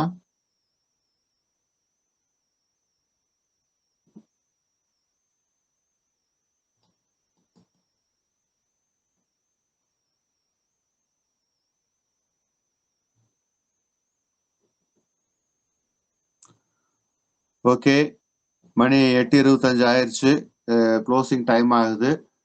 ஸோ இந்த நேரத்துல நம்மள ஒருத்தர் நீங்க ஜெபம் பண்ணி இந்த ஒரு அமர்வை நம்ம நிறைவு செய்யலாம்.